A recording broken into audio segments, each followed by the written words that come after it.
It is a foggy night in West Chilton County. The lights are on at George Walker Stadium and Jim Hubbard Field as we get set for round 3 of the Alabama High School Athletic Association Class 1A football playoffs. Good evening, everybody. Jason Green along with Van Clements, Wesley Holzenbach, and Baden Little for tonight's third round game. It's the quarterfinals. This one features the Maplesville Red Devils coming in 12-0 on the season, facing the 9-3 Indians of Southern Choctaw. It has been a long and winding road that has brought us to this point. Not so much for Maplesville as they are working on, I believe, 9 shutouts for the season, including 2 in the first 2 rounds of the high school football playoffs here.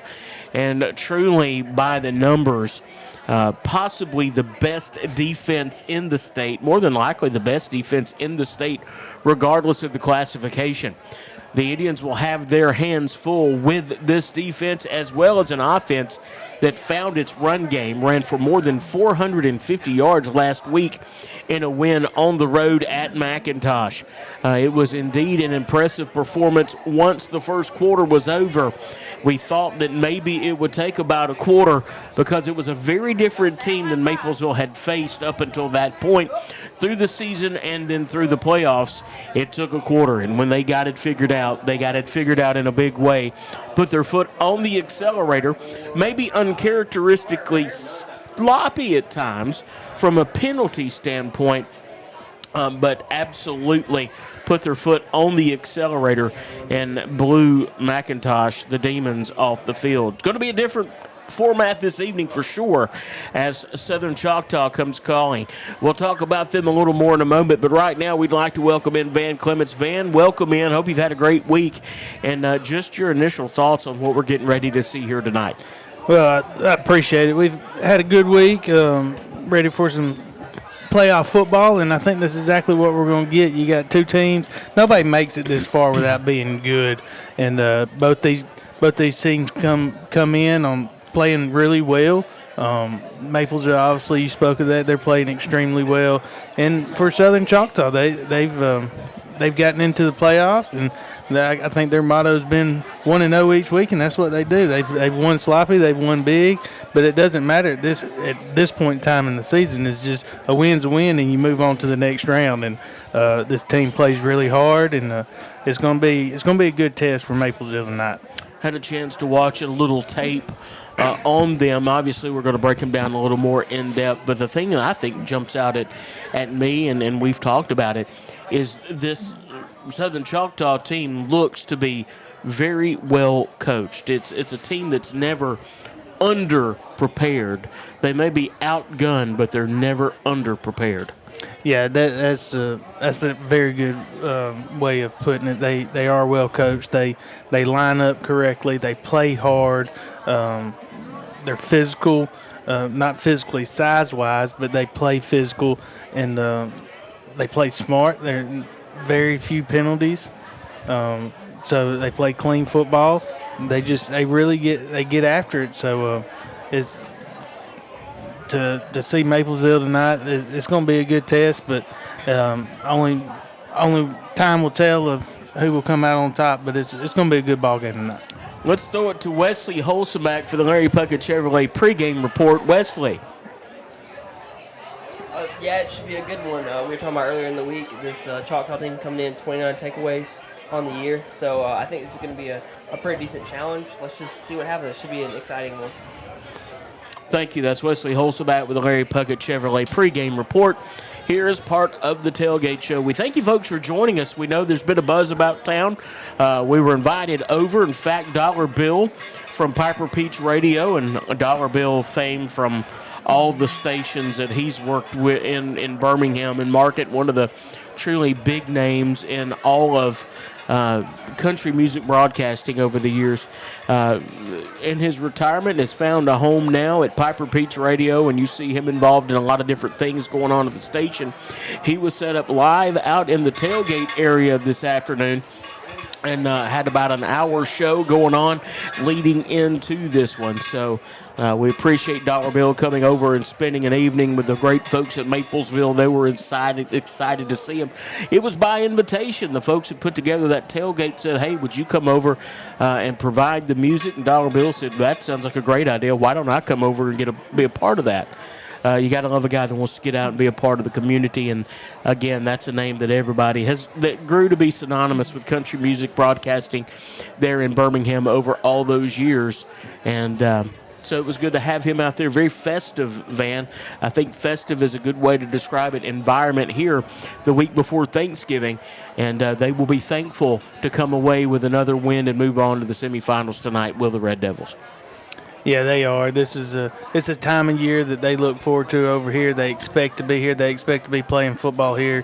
It's just a tradition that's going back a long time over here. And speaking with Coach Abbott earlier, he was talking about, round one here had a decent crowd, but he really expects this crowd to be a game changer tonight. He wants them out. He knows a lot of them are off for Thanksgiving, so they ain't got to get up and go to work next week. But he really if he could be here, he would challenge them to be loud and proud and be really the 12th man here tonight. And that's what he expects from them. He even put in a fence down there to kind of keep them off the field because he's expecting a big gathering down there. That's kind of where all the alumni gather and watch ball. And so he's kind of expecting a big crowd down there. So he's got a little fence up down there to kind of keep them back, make sure they don't get too excited and come on the field. So he's expecting a big crowd tonight, and I don't expect anything other than Maplesville to show up. Good crowd showing up already from Southern Choctaw, making a 2.5 hour drive over from Choctaw County to be a part of tonight's ball game. It's good to see them travel well. They were here early. I believe they got here about 4:45 this afternoon, and we're already inside their dressing facility going over things. Nice charter bus that they came over on. When we come back, we'll talk a little more about this Indian football team and get you set for tonight's action. You're listening to the high school football Game of the Week live on Piper Peach Radio, third round of the playoff edition. We're in the tailgate show. Back with more in a moment right after these messages. Choose Ratliff Farms Meat Processing for all your meat processing needs. From deer to livestock, we're here to handle it all with expert care and precision. Our convenient hours are Monday through Saturday from 8 a.m. to 7:30 p.m. and Sunday evenings from 5:30 to 7:30 p.m. Call us today at 334-375-5200. Ratliff Farms Meat Processing. Top-notch meat processing for any animal. We're back live in Maplesville. We're taking a look at the visiting Indians of Southern Choctaw. In the first round, they defeated Georgiana 40-20 and University Charter last week 26-12. So that has them at 9-3. Their opponent's record overall is 61-67. The Indians have 49-28 playoff record all time in 31 appearances. That's 21-11 in the first round, 15-6 in the second round, 5-7 in the third round, 5-2 in the semis, and 3-2 in the finals. Head coach Larry Boykin in his 15th season. He's 131-62 overall. He coached here from 1994 to 2006. Went elsewhere, then came back 2 seasons ago and has been the head coach since 2023. Three state championships and 6 playoff appearances in his 15 years. Van, this is an offense that when you look at the numbers, it is clear what they want to do. They want to run the football. Yeah, they want to run the football. They want to control the clock. They do it with kind of a plethora of backs, but their bell cow is Ray Bender, number 10. 133 carries this year for a little over 1,100 yards and 18 touchdowns. He's a hard runner. He runs hard between the tackles. Quick decision making as far as picking a hole. And once he picks his hole, he's a north-south guy. He's not a side-to-side sideline guy. He he picks where he wants to go and he gets upfield, runs hard behind his shoulder pads. And then they got a couple other guys that they'll give the ball to. Number 2, Chris Bush, almost 700 yards with 9 touchdowns. And then they'll let Kyle Nicholson, who's a quarterback, plays mainly quarterback, but they'll swap him up and they'll let him tote the rock a little bit too. He's also, like you said, they don't throw 95 attempts from Nicholson this year, 40 completions, 600 yards, 9 touchdowns, 14 interceptions. Now the one thing that I have seen on film that he's going to get rid of the football. He's going, if they got an out route called and there's pressure, he's throwing it to a spot. Now whether his receiver's going to get there or not is dependable. So that number, that interception number, is the reason why the contact. He's not a big fan of it, so he's going to throw the ball up. So if Maplesville can be ready, when they send pressure, understand that the ball's going to come out quick and be prepared, be where you're supposed to be. Got some opportunities there to probably have some takeaways on defense tonight. Let's flip the script. And again, you mentioned they don't throw the football a lot. When they do, Jamari Daly and DeMarco Johnson, their top 2 receivers, they have less than 700 yards total between them, 9 touchdowns total. On defense, though, there's a number that does jump out at you, and Wesley mentioned this a moment ago, 29 takeaways on the season. 12 interceptions, 17 fumble recoveries. This is a team that generates turnovers, and anytime you face a team like that, even if you're technically better than them, statistically better than them, there's always an open door for that kind of upset. Talk a little bit about this defense, Van. Well, that is a big number. 29 takeaways is huge, especially in 12 games. So, but that's complimentary of their style of play. They line up. They don't blitz a lot. They don't do a whole lot of crazy stuff. It's very, very base oriented, and when the ball snapped, they get to the football. I mean, they got 2 great inside linebackers, number 56, Dylan Coker, number 51, Kamarian Nicholson. They play really good. They get downhill on the run. And so when you have a bunch of people on defense that are getting to the football, turnovers are going to happen. So and that's their kind of style of play on defense, and they hang their hat on it. They're hard-nosed. And they just get to the football. And when you're doing that, good things happen. Probable starters on offense. The offensive line shakes out this way for the Indians: Terry Turner, Tamarius Lewis, Dylan Coker, Cambrian Nicholson, and Antoine Leverett. Your running backs: Kyle Nicholson, Chris Bush. Your wide receivers: Jamari Daly and Lamarance Thomas. The tight end is a young man you need to pay attention to, second leading receiver on the team. That's DeMarco Johnson, and the quarterback tonight will be Ray Bender. Again, probable starting lineups. The way Bender goes, the way Bush goes on offense, that's the way this team goes. On defense, it looks this way. Across the defensive line, Chris Bush, Antoine Leverett, Trey Pasley, and Kyle Nicholson. Your linebackers are Kamarian Nicholson, DeMarco Johnson, Dylan Coker. And your DBs, Jamari Daly, Lamarance Thompson, Brody Welford, and Jadarius Nicholson. Van, I suspect you're going to see possibly that strong safety come up in more of a linebacker role. I think they're going to have to put 8 guys in the box on defense to slow down this run game for Maplesville. Yeah, I think that's exactly what they're going to have to do.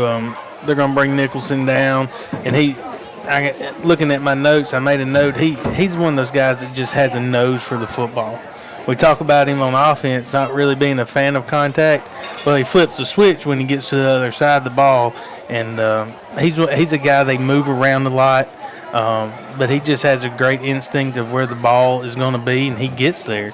And so that's another guy they're going to bring in the box, and that's their, when they're game planning this week, the coaches are probably talking, what do we got to take away? And if I was game planning against Maplesville, it's going to be, we're going to sell out, we're going to stop the run.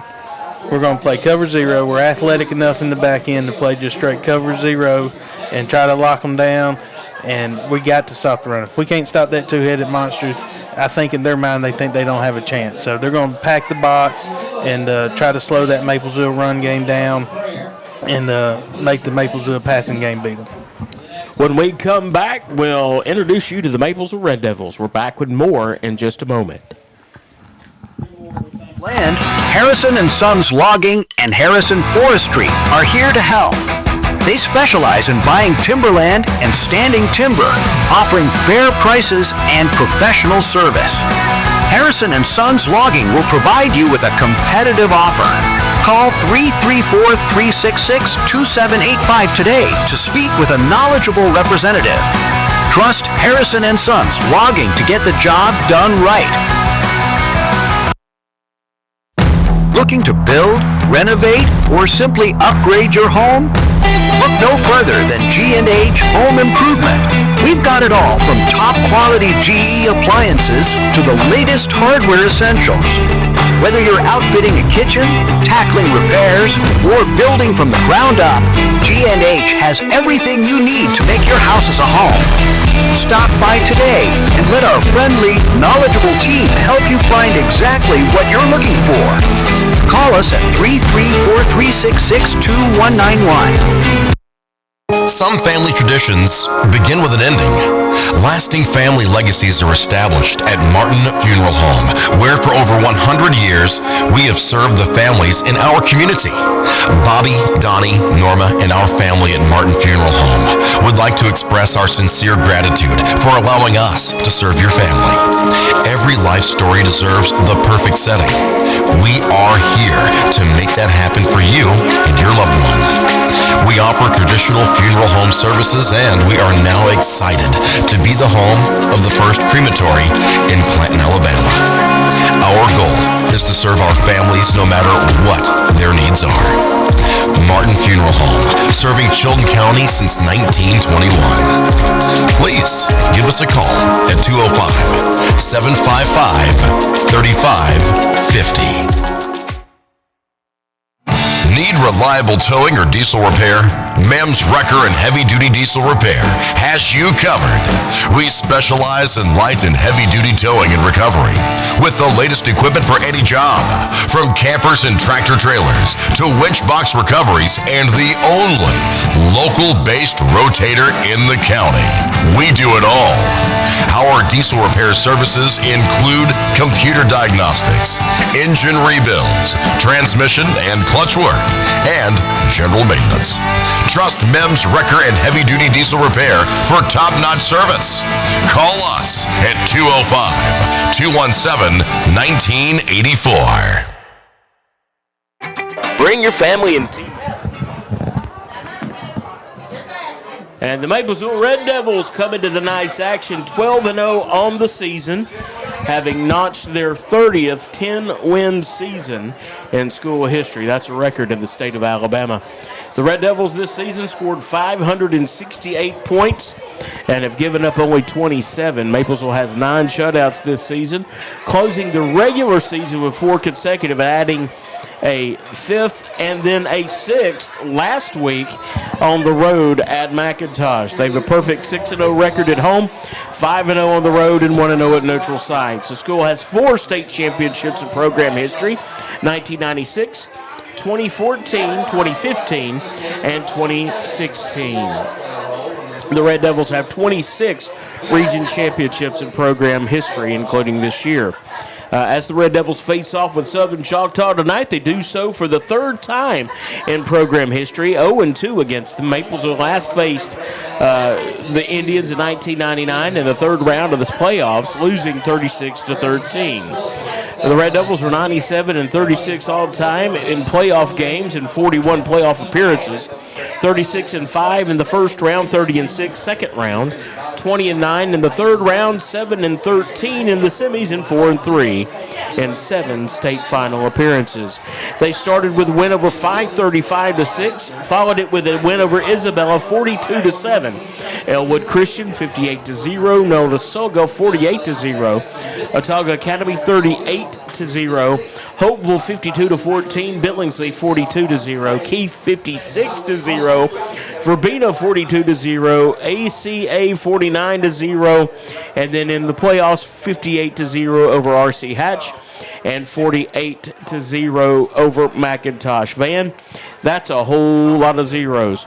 Brad Abbott at Maplesville, 2019 to the present, is 68-20 overall, 13-6 in the playoffs, 42-2 in region play, 5 region titles in 7 years.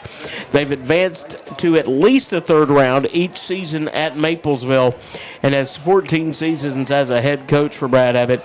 He's won 14, 53 overall, 15-13 in the playoffs, and he has never missed the playoffs. Van?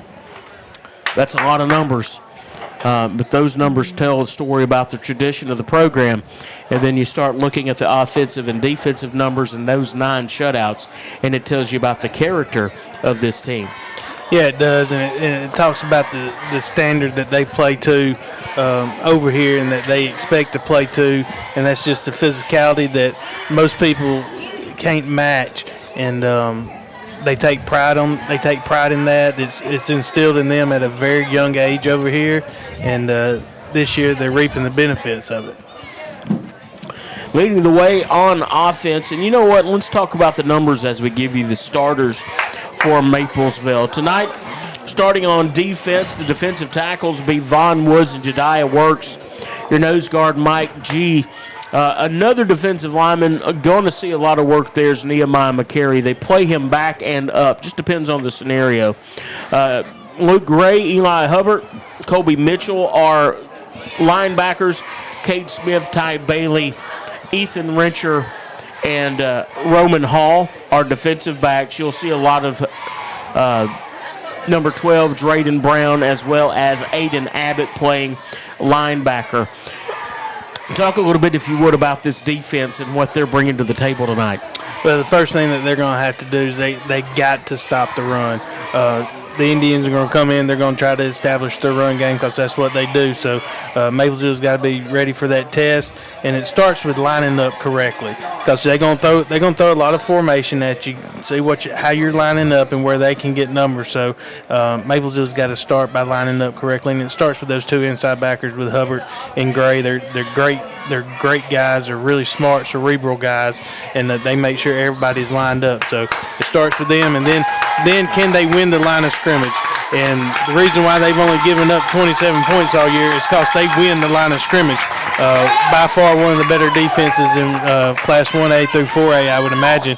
And so if they can do those things defensively, they have a real good shot of winning. Van, and now the offense for Maplesville. The left tackle, Ardarius Harrison. Braden Atchison at left guard. Centers, Trace Payne. Right guard, Rowdy Rhodes. And the right tackle, Daniel Hurd. Your running backs will be Nehemiah McCary or Jediah Works. Your H-back, Colby Mitchell. Tight end, Aiden Abbott. Your wide receivers, Eli Hubbard and Ethan Rencher. And your quarterback, senior Pierce Jurgen. We've got captains heading out on the field right now. Van, tell us who we've got. Well, for the Indians tonight, you have number 7, DeMarco Johnson, number 13, Kyler Nicholson, number 51, Camarion Nicholson, and number 56, Dylan Coker. And for the Red Devils, you have number 6, Jake Carley, number 44, Colby Mitchell, number 46, James Oglesby, and number 11, Luke Gray.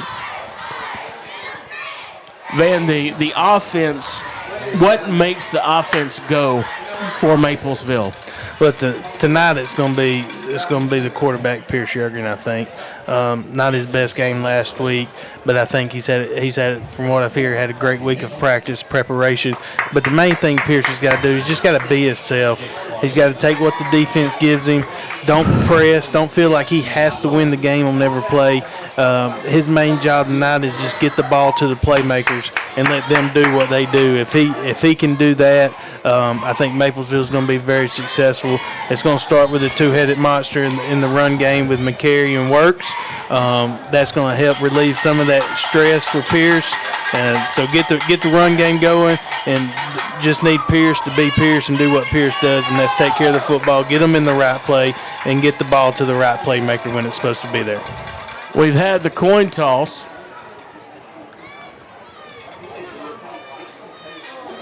I believe Maplesville has won the toss. And they will receive. They're going to put the offense on the field first, Van. So when we come back, we'll have kickoff. Maplesville hosting Southern Choctaw. Round 3 of the Class 1A state playoffs. Bring your family and teammates to Martina's Grill, the hometown spot for good food and good company. Martina serves up classic comfort food, burgers, sandwiches, salads, and more in a friendly, casual setting. It's the perfect place to gather after a big win. Call 334-518-9592. That's 334-518-9592 and support the business. And let's go to Wesley Holseback as we come back for the Lady Puckett Chevrolet pregame report. He's with Maplesville coach Brad Abbott. Coach, let's start with the offense tonight. You got 2 great running backs that are playing really well together, especially. How do you get them going early tonight? Just got to give it to them. Call the plays and give them the ball. Let them do their thing. Let them run. Talking about the defense, it's been a special season, lots of shutouts. Your defense is playing really well right now when it matters most. How can you continue that tonight? We just got to continue to do what we do. We got to be smart up front. Got to control the line of scrimmage and let those people behind them run and make tackles. That's what we've been doing all year. Hopefully we can continue that tonight and eliminate big plays. And man, we just got to be very sound tonight because, like I said, they're a little different animal. We haven't played anybody with as much little quickness and speed. I mean, quickness is one thing. Quickness and speed is a different element. And so we hope we can keep maintaining our leverage and funnel them back towards the middle and gang tackle and do our thing. Thanks so much, Coach. Good luck tonight. Thank you. Wesley Holseback, the Larry Puckett Chevrolet pregame report with head coach Brad Abbott. Van, the spirit line for Maplesville extends from the back of the end zone all the way out near the 40-yard line. I would say a couple of hundred people out there involved in that. And here come the Maplesville Red Devils, and they come out in the black jerseys tonight. Gray pants, piped in cardinal, black jerseys with white numerals piped in cardinal, the white helmets with the Pirate Devil logo and the pitchfork on the other side.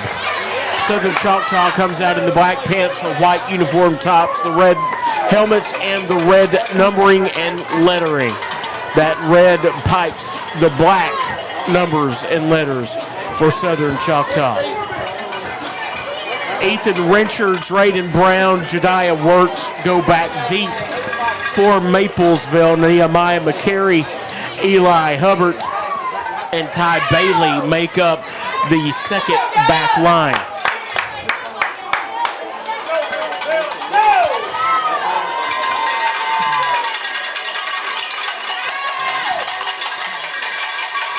Southern Choctaw set to kick it away. Ball being teed up on the 40-yard line.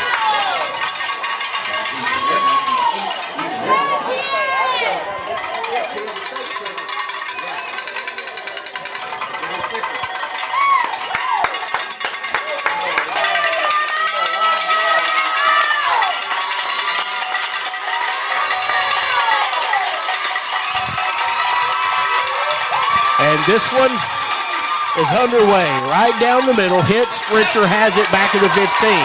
Room up the middle. Dodges a defender. More room up the middle. Crosses the 40. Finally brought down at the 41-yard line. Fantastic return for Ethan Richard. And the Red Devils are starting with great field position. 11:49 to go in the first quarter. And this will be their first offensive play of the game.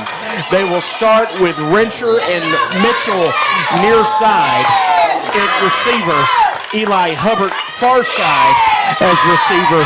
Nehemiah McCary stands next to Pierce Jurgen, the quarterback. Here's the snap, handed off around the right side. The defense is there. It's a fake. Pierce Jurgen pulls it. He's got room down the left sideline.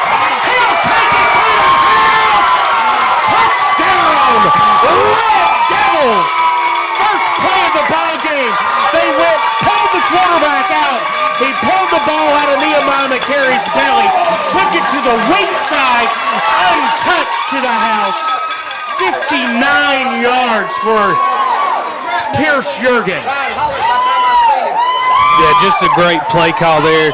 They had Abbott as the attached tight end up top, and they showed Buck Sweet, and they were reading the backside end, and they get probably what they look for on film. And Pierce does a great job. He reads it, pulls it, had great blocking down here by Rencher and Mitchell, made one guy miss, and then utilized his speed to get up the sideline to really set the tone here in this third-round playoff game. Brennan Harrison's extra point is up and good.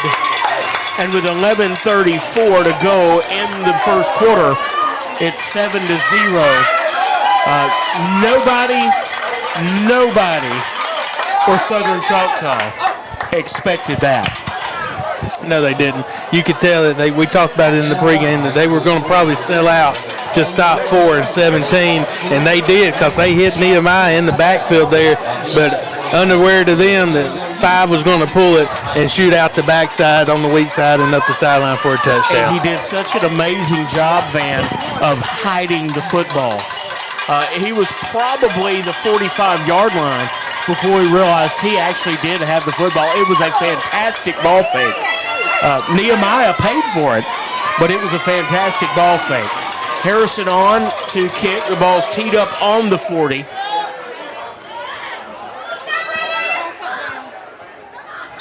Brody Bedford back deep.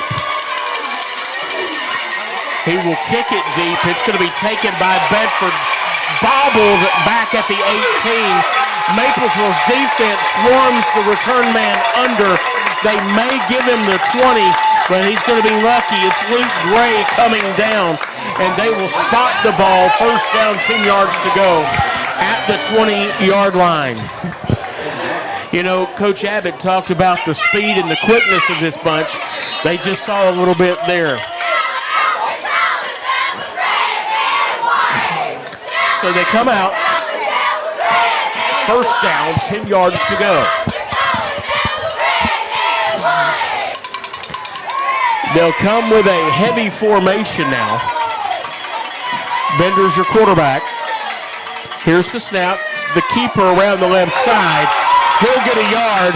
He's knocked down by 2 Devils, including Luke Gray. He was the first one there. Von Woods cleans it up. It's second down and 9.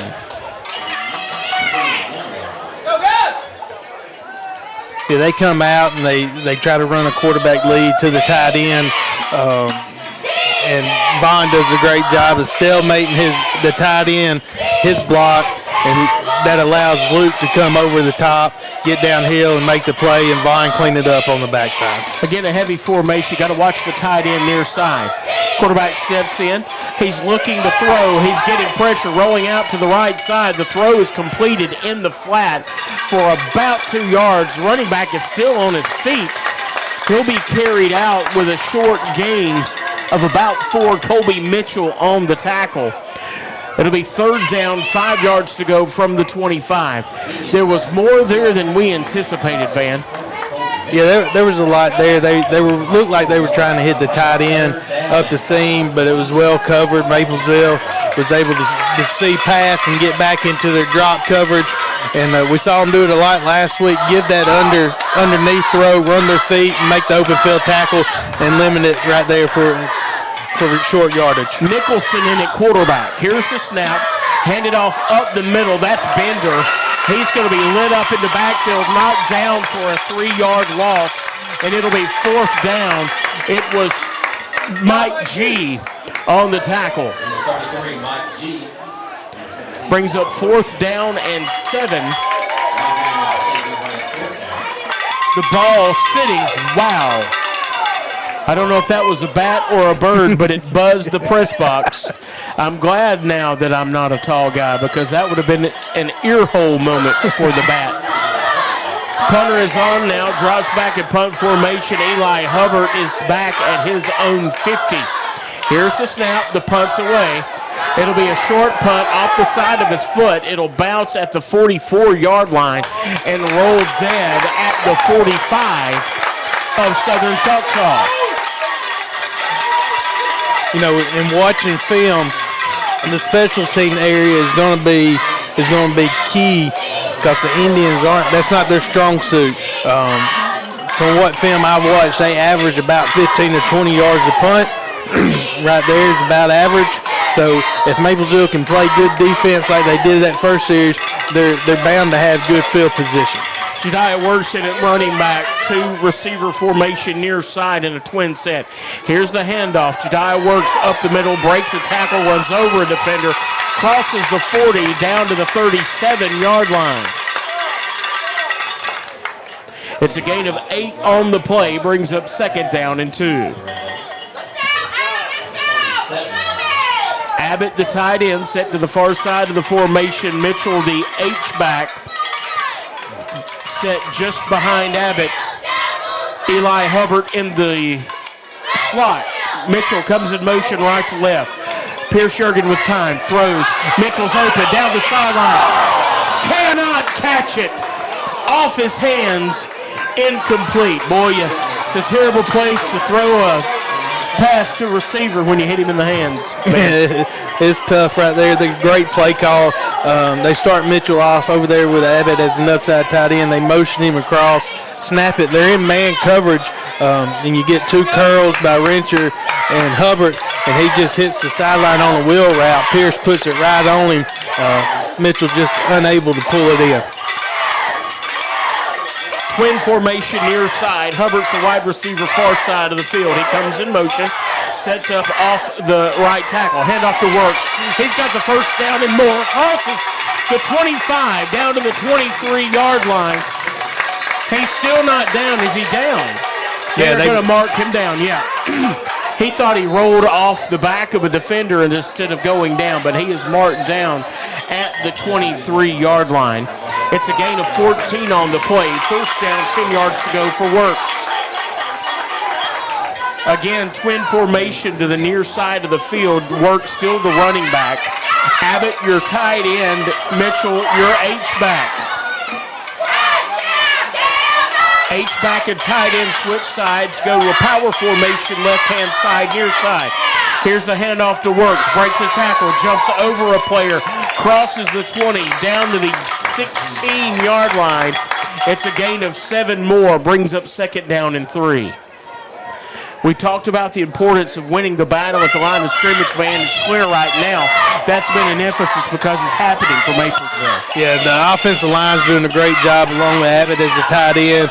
Mitchell is the H-back. They had Hubbard in there some. They brought him in motion on the play before last. They're just doing a great job of getting a hat on the hat and moving some bodies, creating some lanes for these running backs to run through. Abbott and Mitchell to the right of the formation. McCary, the running back now.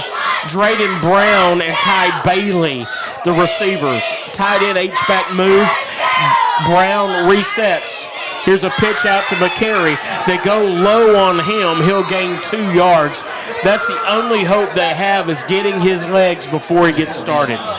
That was number 13, Kyler Nicholson, coming up and making the tackle from his linebacker spot. Actually, his strong safety spot.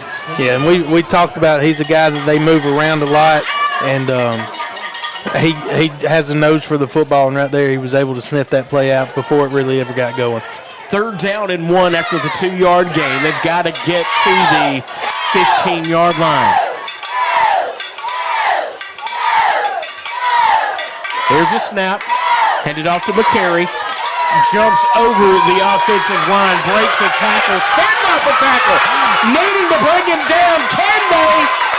They will, but not before he gets down to the 1-yard line. Is that a flag in the middle of the field? I don't think so. No, it's a white towel. It's first down, goal to go. They're going to say he went out of bounds at the 2.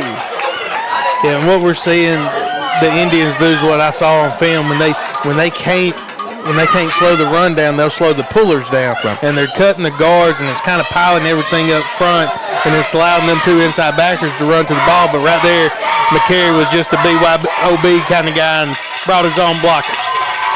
This time, nobody touches him until he's a yard deep in the end zone. Touchdown, Red Devils. It's 13-0. Maplesville with a lead, 5:54 to go in the first quarter. Nehemiah McCary, a 2-yard run.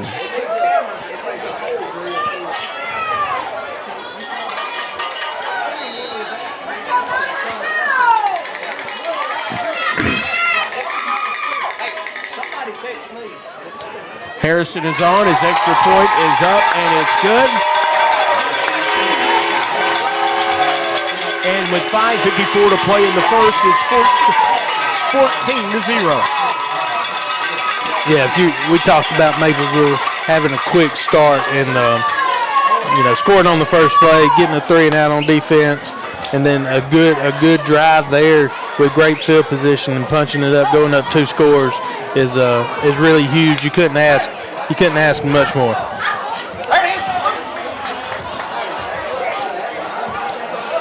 So 14-0. Maplesville has come out and really just punched Southern Choctaw in the mouth. Let's go to Wesley Holsabat with a Larry Puckett Chevrolet drive summary. 7 plays, 46 yards, 2 minutes and 55 seconds off the clock, capped off by Nehemiah McCary, 1 yard touchdown rush. The Larry Puckett Chevrolet drive summary. Wesley's been pulling double duty tonight. He got the broadcast on the air while we switched out from the live show going on in the tailgate area. Now he's on the sideline, does a terrific job. A great kick by Brendan to Bender at the 15. Bender looking for blocking. He will find none. He'll make it back to the 25-yard line. Eli Hubbard brings him down at the 25. First down, 10 yards to go for the Indians there.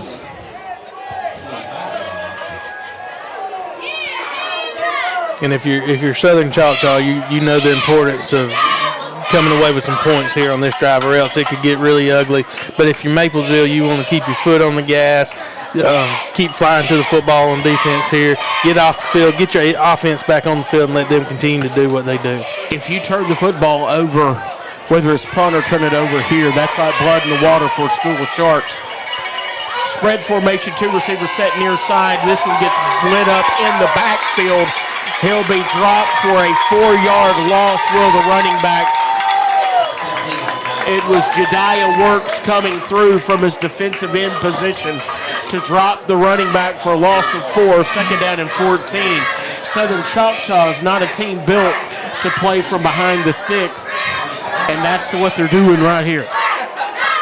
Yeah, if they've got to get positive yards on first and second down. If they can't, they're not, like you said, they're not built to play from behind the sticks. H back at tight end, moving from the left to the right side or near side to far side. Here's a keeper by the quarterback. Mitchell's there, knocks him down in the backfield. Another yard loss. It'll be 3rd and 15.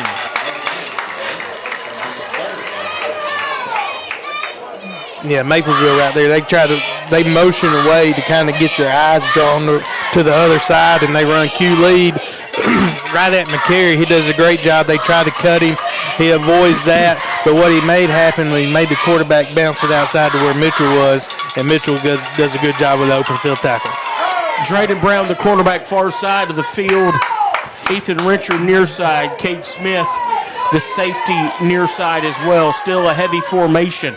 Here's the snap, rolling out to the left, far side of the field. They have a receiver there. It's through his hands. He was going to get lit up like a Christmas tree by Colby Mitchell anyway. It's 4th down.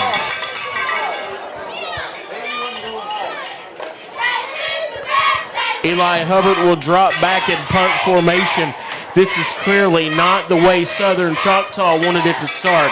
4:12 to play in the first quarter. It's 14-0. We're in the quarterfinal round of the Class 1A Alabama High School Athletic Association state playoffs.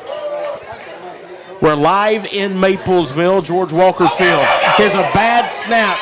He's got time. They didn't rush it. Gets a good kickoff that time. It's going to hit about the 48-yard line and roll inside Maplesville territory, and they will down the football at the 48-yard line of the Red Devils. So great field position again for Maplesville. This is the 3rd consecutive drive of really good field position. Yes, it is, and it starts with their defensive play has really set that up these past 2 possessions. So look for them to move fast and try to utilize these guys for the Indians are playing both ways, so they're winded, hadn't come off the field a whole lot. So see if they'll attack that. Abbott's the receiver, spread out far side. Hubbard near side along with Rencher. Running back is Jediah Works. Here's the snap. Check it, McCary. They'll hand it off to McCary this time. He'll be wrapped up in the backfield. Pierce Jurgen did not pull it. They'll drop McCary for a 2-yard loss. And that is the first excellent defensive stop of the ball game for the Indians. We spoke at the pregame. They have 2 great inside linebackers. And that time we got to see number 56, Dalen Coker, come blitz through the big out, come untouched because they were bringing more people than Maplesville could account for and making a good tackle in the backfield. Same formation. Here's the snap. Jurgen rolls out to his left. Here's a throw. This time Mitchell has it, crosses the 50, out of bounds at the 49. They may give him the 48. Let's take a look. It'll be spotted at the 49-yard line.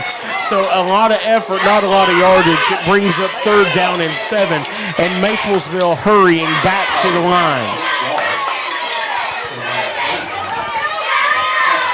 Jediah works the running back in the backfield. Wrencher, the receiver, far side. Eli Hubbard, the receiver, set to the near side, just off the left tackle. Mitchell is your H-back. Set up like a slot receiver. Here's the snap. Handed off to Works. Works will break a tackle. He's up to the 45-yard line. It'll be a gain of 4, and it'll bring up 4th down and call it 2.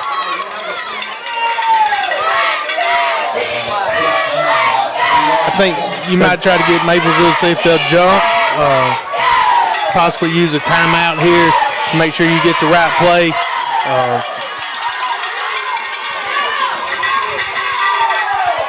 Two receivers set to the far side of the field. Jurgen in the shotgun. Works behind him.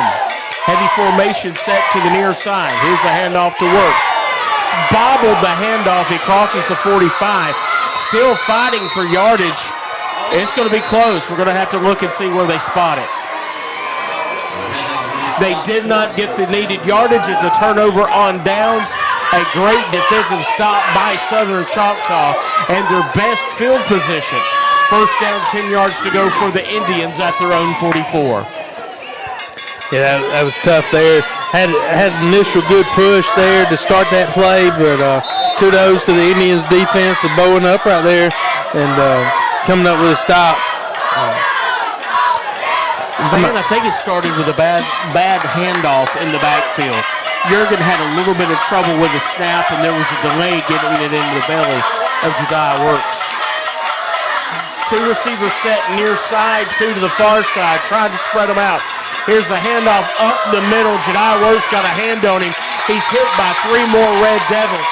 He might make it to the line of scrimmage. I don't think he will. It's a loss of 1 on the play. Second down and 11. Yeah, right now, the Maplesville's defensive line is they're dominating the line of scrimmage. The Indians can't get any traction going in the run game right now like they really like to. But a lot of that is due to the pressure and the penetration that the defensive line is getting. There's a straight snap to the quarterback. He's got room. Dodges a defender. Down inside the 35. He will be brought down a huge play on the 31-yard line. First down, 10 yards to go for Southern Choctaw.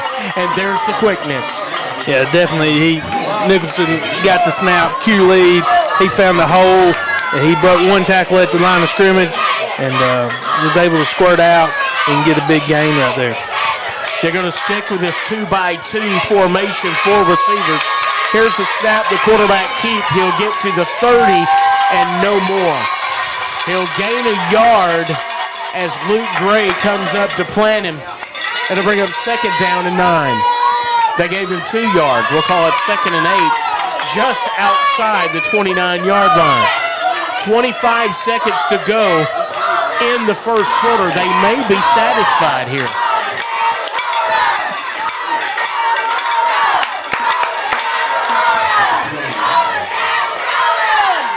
Seconds on the game clock here in the first quarter. 5 seconds. 4, 3, 2, 1, 0. That will be the end of the first quarter. at the end of one. Maplesville 14, Southern Choctaw 0. The Indians, however, are driving. You're listening to the high school football game of the week live on Piper Peaks Radio. The third round live from Maplesville. Back with more in a moment. Bring your family and teammates to Martina's Grill, the hometown spot for good food and good company. Martina serves up classic comfort food, burgers, sandwiches, salads, and more in a friendly, casual setting. It's the perfect place to gather after a big win. Call 334-518-9592. That's 334-518-9592. And support the businesses that support our Maplesville Red Devils. Martina's Grill and the Maplesville Red Devils, a winning combination. That's why the mesh is like. And welcome back. We are live.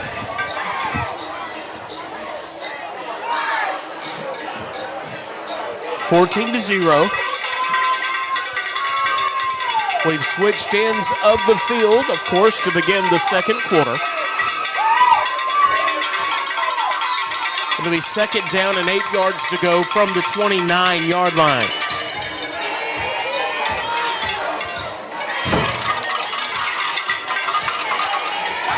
Maplesville leading by 2 scores.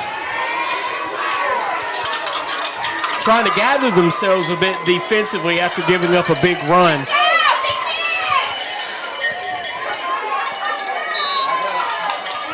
Again with the spread formation, 2 receivers to both the near and far side for the Indians. A quarterback will keep it, and Maplesville has none of it. Drops him for a 2-yard loss. Vaughn Wood is there along with Ardarius Harris.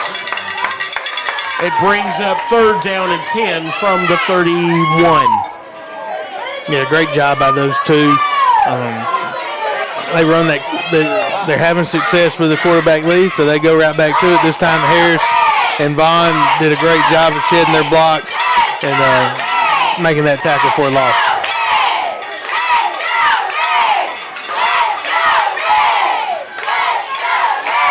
Chris Bush in the backfield next to Nicholson. Here's the snap. Nicholson has it looking. Vaughn Wood's coming. Pressure coming. Sack! Back at the 36-yard line. Vaughn Woods is there along with Luke Gray. It's a loss of 5 on the play. It brings up 4th and 15. The punt team is on. Vanna, have a hard time believing this. It's a different looking punt formation than what we've seen as well. Eli Hubbard back at his 10-yard line. Here's a snap. It's a high snap. They'll get the punt off. Low-line driver's going to bounce. Eli's going to get out of the way. This is going to land about the 10 and roll dead down at the 6-yard line. Maplesville has it first down, 10 yards to go from their own 6. 10:22 to play in the second quarter. I'm thinking Southern Choctaw's coach is thinking field position right now. His defense got some traction last possession, so he's thinking if he can pin Maplesville deep, it might result in some better field position for him if they can get a stop. Works and McCary in the backfield together. Here's the snap, handed off to Works. Works will plow across the line of scrimmage.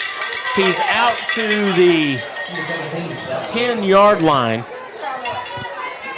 It's a gain of 4, brings up second down and 6.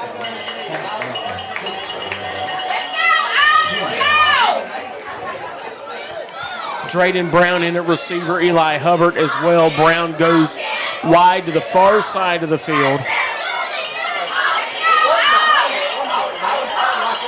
McCary is in the slot. Works as the running back. McCary comes in motion. They'll hand it off to him on the sweep. He runs over a defender, crosses the 15, up to the 18-yard line. It's a gain of 8, and it's a first down for Maplesville. Yeah, we saw him last week utilize that, bring McCary in motion from the slot and run that outside zone stretch play. right there. Had some great blocking, and McCary, when the guy stepped in his way, he kind of moved him by himself. So good hard run there to pick up the first down. Ty Bailey and Devarian Clark, the receivers, set up to the far side of the field. Works is the running back. Next to Pierce Jurgen. Mitchell, the H-back. Clark comes in motion. They'll fake it to him, hand it off to Works. Works breaks a tackle, spins across the 25, down to the 27-yard line. It's a gain of 9. It'll bring up second down and 1. Yeah, they're using Southern Choctaw's aggression against them. You know, they bring Clark in motion, fake it to him, and run power back underneath, and it moves those inside linebackers just enough to allow the blocks to set up there. And Works running hard behind his shoulder pads. Just a big run right there on first down. Clark, the receiver, near side. 2 receivers, far side. Mitchell comes in motion, looking. The throw. Wide open, down the field. There's Abbott. Just overthrown. Another wheel route. Abbott had nothing but nice brown grass in front of him. And the end zone. Just a bit overthrown. We saw a perfect throw to Mitchell that was dropped, and there's an overthrow. 2 passes, he's 0 for 2, but the receivers both times were wide open. Brings up third down and 2 yards to go. The ball is at the 27-yard line. McCary, the running back. Hubbard comes in motion. Back in motion. McCary, handoff. Jumps over defender. Crosses the 30. Crosses the 35. On to the 48. First down, Maplesville. A gain of 9 on the play. Yeah, just a good hard run there. Had got contact at the line of scrimmage, and he was able to break a tackle, break another tackle, and was spinning to break one more and lost his footing, or else he would have probably house called that. 7:48 to play in the quarter. It's 14-0. Maplesville started this drive at their own 6. First down, 10 yards to go. They're at the 37. 2 receivers to the far side of the field. McCary is the running back. Here's the snap. Handed off to McCary again. Plows across the 40 up to the 42. It's a gain of 3 on the play. Second down and 7.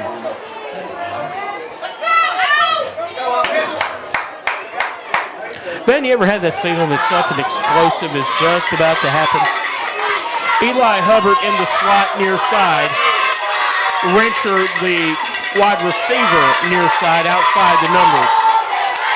Tight end and H-back set to the left-hand side of the formation. Here's the snap.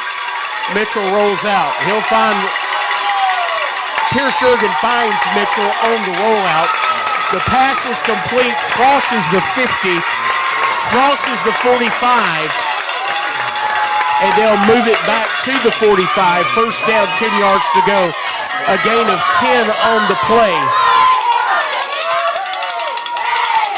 First down, 10 yards to go from Southern Choctaw's 45-yard line.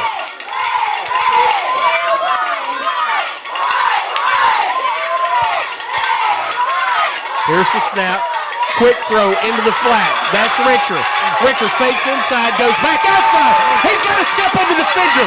One man to beat. They come back. Will he spin away? He's down at the 1-yard line. My.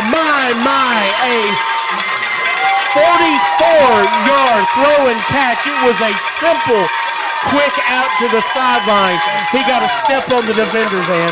Yeah, it's one of those play calls where Pierce has an option if he gets that loose coverage like he got, just to raise up and throw his little 4 or 5 yard hitch, give it to Rencher, let him do the rest, and he did. He faked inside, came back, hit the sideline, and really close to a touchdown right there. Just good execution, good job from Pierce of taking what the defense was giving him and just getting it to the playmaker and letting him take care of the rest. Jediah Works and Nehemiah McCary in the backfield. Here's the snap to Jurgen. Jurgen's going to keep it. Goes around right side. He's in! Touchdown! Red Devils! Pierce Jurgen, 1 yard out.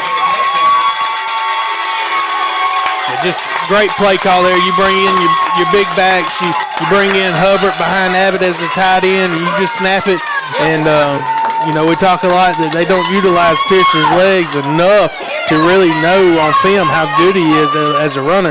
But right there, he got great lead blocks from Works and McCary, and he was able to get around the right end and get into the end zone. Snap is good. The hold is good. The kick is up, and it, too, is good. With 5:19 to play in the first half, Maplesville's taken a 21-0 lead over Southern Choctaw. There's no way, Van, to know how good this Maplesville team is without seeing them in person. Let's go to Wesley Holsomback for the Larry Puckett Chevrolet drive summary. Wesley. 9 plays, 94 yards, 5 minutes, 3 seconds off the clock. Capped off by a 1-yard rush by the quarterback, Pierce Sherrigan. That's the Larry Puckett Chevrolet drive summary with Wesley Holsomback. 9 plays, 94 yards, Van. That's pretty, that'll suck the life out of a defense. Brendan Harrison getting set to kick off. Ray Bender back deep far side. Jamari Daly, the senior do-it-all player, near side. They're standing back about the 14-yard line.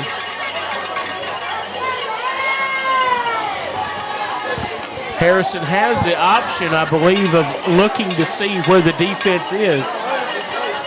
And this looks like it may come near side. They're going to aim for about the 40-yard line, it looks like.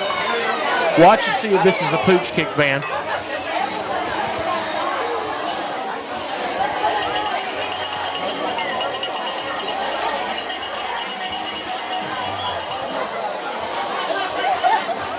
Nobody's really paying attention the way the ball is set up on the tee.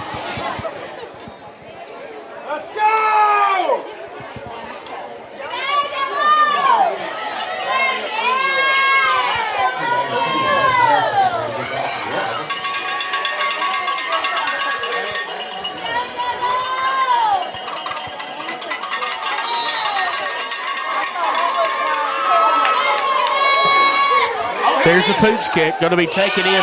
Return man's got to come up from the 30. He makes it, just misses what would have been a colossal hit from Maplesville, but he's going to fall forward to about the 35-yard line. They're going to spot him at the 38-yard line, so he did fall forward.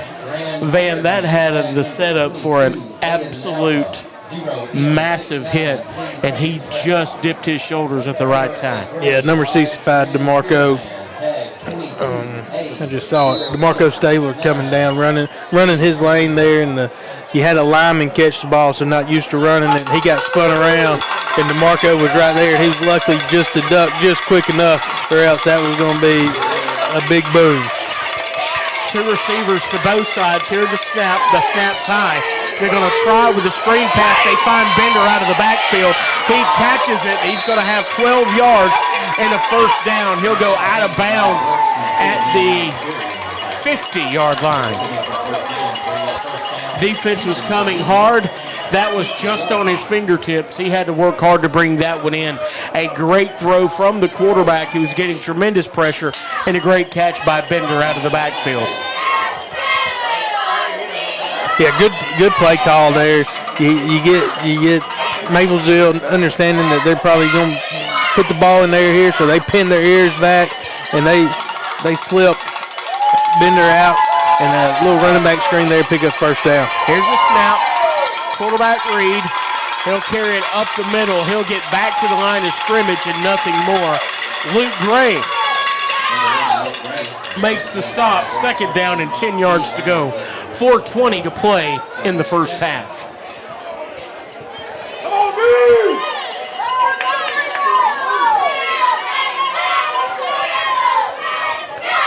You almost feel like they're going to have to work to get the ball to the outside to have any kind of success.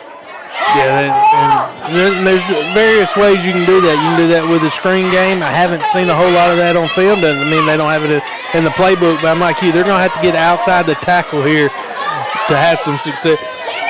Here's the quarterback with a run again. Looks like it was well blocked, but he'll only get 2 yards.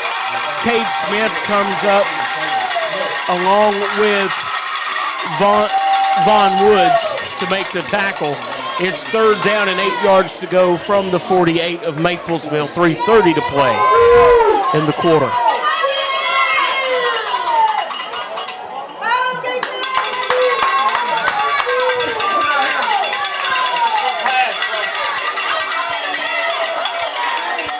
Bender, the running back, plays forward to the quarterback. He's coming around the left side, and he'll be dumped in the backfield. Nehemiah McCary reads it off the snap. We've got an injured player for Southern Choctaw down about the 47-yard line. It was a loss of 1 on the play. Brings up 4th down and 9 with 3:01 to go. We're going to pause here and just check on the well-being of this young man. He's on the field. We're going to see if he's able to get up here quickly, and I don't believe he is. So we're going to check on him for a moment. We'll take a break. You're listening to the High School Football Game of the Week, 3rd round edition of the State 1A playoffs. It's 21-0 Maplesville, 3:01 to go in the first half. Hi folks, this is Cliff Ward over at Ball Ford. If you're in the market for a new or pre-owned vehicle, I'd love to help you find the one that fits your life and your budget. Whether you need a dependable truck, a family SUV, or something sporty and fun, I'm here to make the process easy and stress-free. Give me a call at 205-299-2265 or come see me at Ball Ford. I'll make sure you drive off in something you feel great about. Again, this is Cliff Ward, and I look forward to helping you with your next ride. Hey, this is Therese Hannon with Morning Mayhem. It's not all about you. I'm here too. And Andy. Thank you. Each weekday, Monday through Friday from 7 to 9 for news, fun, And me. and Andy. Everything. Jeez. And welcome back. Also, I'd like to thank the town of Maplesville, G&H Home Improvement, Martinez Grill, Maplesville Pharmacy, Black Belt Sewer, Valley Grand Mexican Restaurant, Ratify Farms, Market 22, 36750 Boutique, Harrison & Sons Logging, Royalty Funeral Home, Shelby Concrete, Chilton Mobile Home Supply, and Home Lifters for sponsoring tonight's playoff game. The young man was helped off the field, still working his way off the field. It'll be 4th down and 9 for the Indians. And you're almost wondering if you don't need to go for it right here. But if you go for it and don't get it, you give opposing offense the ball at midfield. But it looks like coach is going to send out there. It's the punt team, yep. Punt team. You can't help but think at some point you're going to see a fake. Aiden Abbott back deep this time for Maplesville. Hubbard getting a break. He's been very active on defense tonight for the Red Devils. From the 49, in punt formation. Snap is high. They're coming after it. Block, knocked down. That high snap has been a dead giveaway all night long. Maplesville says, why not? Let's go get it, and they do. It's not a block. They just tackle him. Yep. They just tackle the punter back on the Southern Choctaw 39-yard line. 1st down and 10 for Maplesville. 2:53 to play in the half. Red Devils with the football already at the 39-yard line of Southern Choctaw.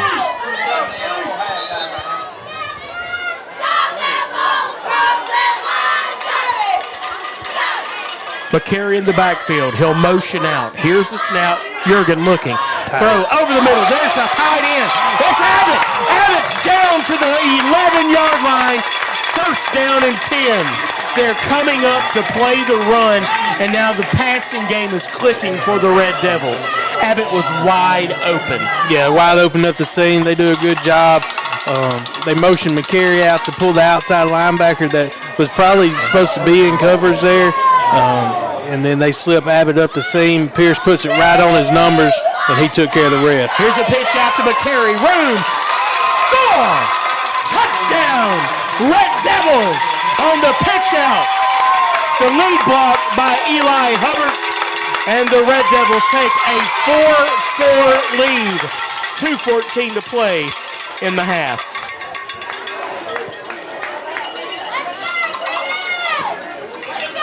Good play call there. They just turn and toss it, kind of the old student body right kind of deal. Had great blocking out front, and McCary just walks it into the end zone. Brennan Harrison, maybe the best kicker in 1A, comes up, puts toe to ball, and boots it through. It's 28-0. Maplesville, 2:14 to play in the half.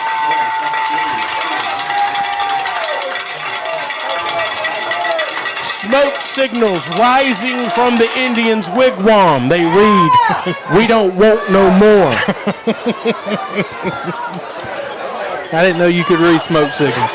I can't. I knew you were a man of many talents. Many talents. You should see what I do with tea leaves, man. I better be careful. I'll be called into the deacon board for that. You will. I got to be careful about that one. Let's go to Wesley Olson back home for the Larry Puckett Chevrolet Drive Summary. 2 plays, 37 yards, 39 seconds off the clock, capped off by Nehemiah McCary, 10-yard touchdown rush, guys. Thank you, Wesley. The Larry Puckett Chevrolet. I'm tickled, man. I gotta get over that. Got to regain my composure. Thank you, Wesley. The Larry Puckett Chevrolet Drive Summary. You know, if Baden wasn't hitting me in the ribs every time they score, I think I might forget Wesley. I just feel bad about that. Pooch kick down to the 31. He loses it. Down on the ground. Maplesville's got it. Oh, if it could go bad for the Indians, it has. Luke Gray recovers the botch kick. 2:06 to play. Maplesville football. First down and 10 at Southern Choctaw's 33-yard line. Yeah, and you saw Nicholson, that's Camarion Nicholson there. Last time took a big hit. This time was going to fair catch it and just start off with good field position, but it bounced right off his chest. Luke Gray right there to recover. Works in the backfield, handed off to him. He's going to be upended for a loss back to the 34. We've got a helmet on the field and a Red Devil down.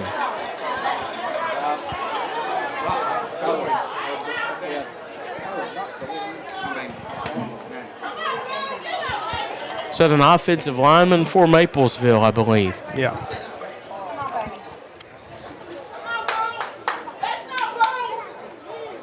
He's not holding an extremity. He may have got the breath knocked out of it. That's what it kind of looked like. They're talking to him. While we figure this out, let's take a quick break. We'll be back with more in just a moment. Running smooth. Trust the folks who know country living best. Maplesville Farm and Supply. That's right. From feed and seed to hunting and fishing gear, they've got what you need under one roof. Friendly service, quality products, and prices that work just as hard as you do. So, stop by today and let us help you get the job done right. That's Maplesville Farm and Supply, your hometown store for all your farm and family needs. Trust the folks who know country living best. Maplesville Farm and Supply. And welcome back. Hey, folks, we know, and number one, we appreciate y'all that are listening more than you could possibly know, because you're listening again from around the state, country, and around the world. We got a lot of noisemakers here tonight, and it is hard for us to hear ourselves. So we're actually trying to have to back away a little bit from the press box window. But this is a raucous crowd at Maplesville, and they love these Red Devils. Quick throw into the flat, batted down at the line of scrimmage. That's number 7, DeMarco Johnson. Johnson, the tallest player on the team. He's got long arms as well. I bet he's fantastic as a 3 playing basketball. But he knocks that one down. Let's hope he's doing that Monday. And he knocks that one down to the line of scrimmage, brings up 3rd down and 10 yards to go. Yeah, just great job. Understood that he wasn't going to get there with his pass rush, so played in the eyes of Jurgen, and he gets his hands up, knocks it down, because Mitchell has slipped out into the flats, and Maplesville had something right there. Jurgen rolls out now, looks, throws one, timing route, far side. Abbott's there, and it's out of bounds, just too far for Abbott to get to. Brings up fourth down. You're going to go for it here. Yeah, you go for it 28. here. If you coach Abbott, you want to see Pierce get rid of that a little quicker. Kind of the old saying is throw your receiver open. Don't wait till he gets open. Understand that Abbott's on top of his defender. He's going when he breaks. That guy don't know where he's going. So go ahead and throw it to a spot and allow Aiden to kind of run over it. So just run under it, and so just time is a little bit off there. If we can just get rid of it a little quicker. Mitchell comes in motion. He'll relocate now. Jurgen stops. There's going to be a screen pass, middle, tight end. Abbott's got it. Got a defender to beat. Cuts inside him. Down inside the 5. Down to the 1. First down, Red Devils on 4th and 10. They get it all the way down to the 2, maybe the 1 yard line. A beautiful pass. He was wide open, Van. There was no defender near Aiden Abbott. Great play call. They bring Mitchell in to the backfield, and then him and Works both swing out, and they're showing running back screen to both sides, and then they slip Abbott into the middle where there's nobody there. The defender, Pierce, puts it on him, and he gets it down there. Here's a handoff. Jediah Works. Put it on the board. Touchdown, Maplesville. Jediah Works carries it in from 2 yards out. And it's 34-0 with seconds remaining in the second quarter.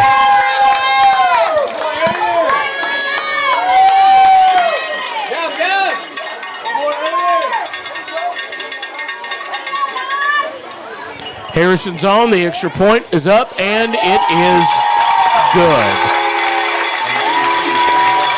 With 48 seconds to play in the first half, it's 35-0 Maplesville. We thought we had a chance of seeing a really great performance from the Red Devils. But, Van, we thought this was a good ball club coming in, and it is. Don't get me wrong. This defense has taken it to another level tonight, and the offense is just clicking. There's no answer at this point. Let's go to Wesley Holsaback with a Larry Puckett Chevrolet drive summary. 5 plays, 33 yards, 1 minute, 18 seconds off the clock. Capped off by Jediah Works, 1 yard touchdown rush, guys. Thank you, Wesley. The Larry Puckett Chevrolet drive summary. 35-0.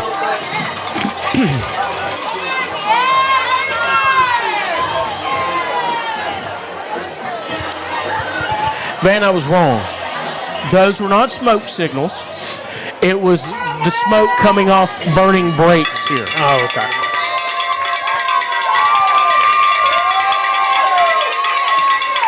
Here's the kickoff near side. Taken at the 30 and downed at the 33-yard line. Number 11, Luke Gray there on the tackle. I'd like to give a shout-out tonight. Barry Hales always listening, along with his brothers this evening. JR's in Kentucky. Tracy's in Alabama. Barry, I assume you're in Texas. All of them played quarterback at Maplesville. 65, 67, and 76. Wow. Good evening from Austin, Texas, as well as Kentucky. Thank you, folks, for listening. It is a privilege and an honor. Quarterback drops back of the shotgun. 4 receivers. Batted in the air by Mike G. Nearly intercepted. He needed to grab it like a rebound. As it is, second down and 10 yards to go, 31 seconds to play. Yeah. When your big defensive lineman, he could have grabbed the rim with both hands at that point. Yeah, he skied for that.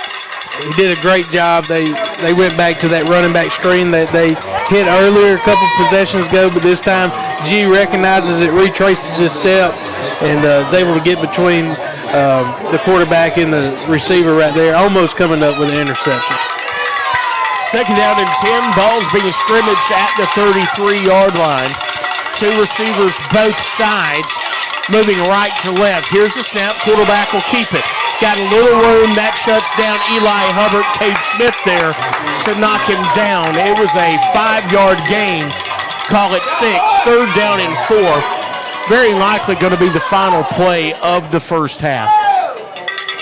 Yeah, I'm not real sure the Indians are going to try to get another play in. They're going to get to the locker room, lick their wounds, make some adjustments, and see if they can't come out here and play a little bit better second half. They're looking for their medicine man for something to rub on these hurt feelings.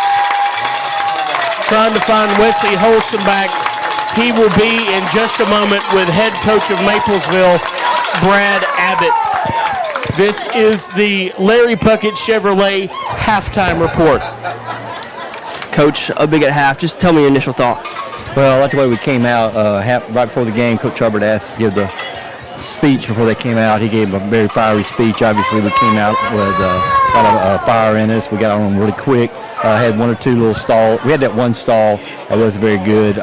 They're cutting us. Our O-lineman is something that hasn't been done to us all year, so we're going to have to go in and talk to them about what's happening up there. But overall, pretty good. We missed a couple of big plays that Pierce usually completes, so he probably was a little hyped up on some of those passes. But overall, very pleased with the way we played that first half.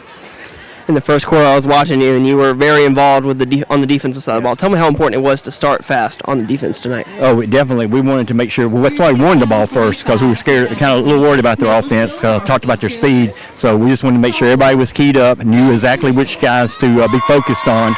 And then after about 2 series, I didn't have to worry about it no more because they were calling people out. So our kids are zoned in, and they're doing a good job of recognizing where their personnel is. And they're teeing off when that D-line is teeing off when they get a chance to. They're doing a great job.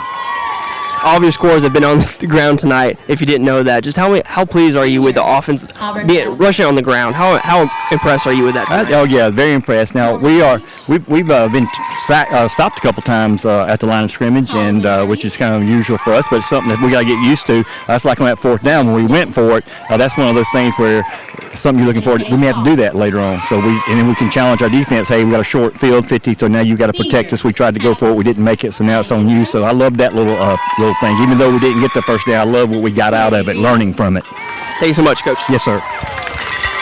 Outstanding halftime interview with Wesley Holson back and head coach Brad Abbott with the Larry Puckett Chevrolet halftime report. You're listening to the high school football game of the week, 3rd round playoff edition. We're live in Maplesville. The Red Devils 35-0 over Southern Choctaw's Indians. That was a long ride over. It's about to be a long ride home. Let's see if Maplesville can keep up the pressure in the second half. We're back with more in a moment. Clinton's favorite market is back and better than ever. Market 22, formerly Bee's Market, is now open. Stop by for fresh hand-cut meats and seafood, plus all the seasonings, rubs, and sauces you need to bring the flavor home. Proudly locally owned and operated, Market 22 has your holiday specials ready, just in time for your next family feast. And coming soon, EBT and wine sales. That's Market 22 in Clinton, where you'll always find prime cuts and quality goods.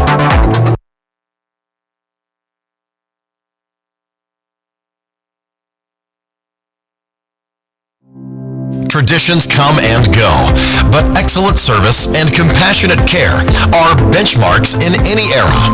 That's what Ellison Memorial Funeral Home is committed to providing you.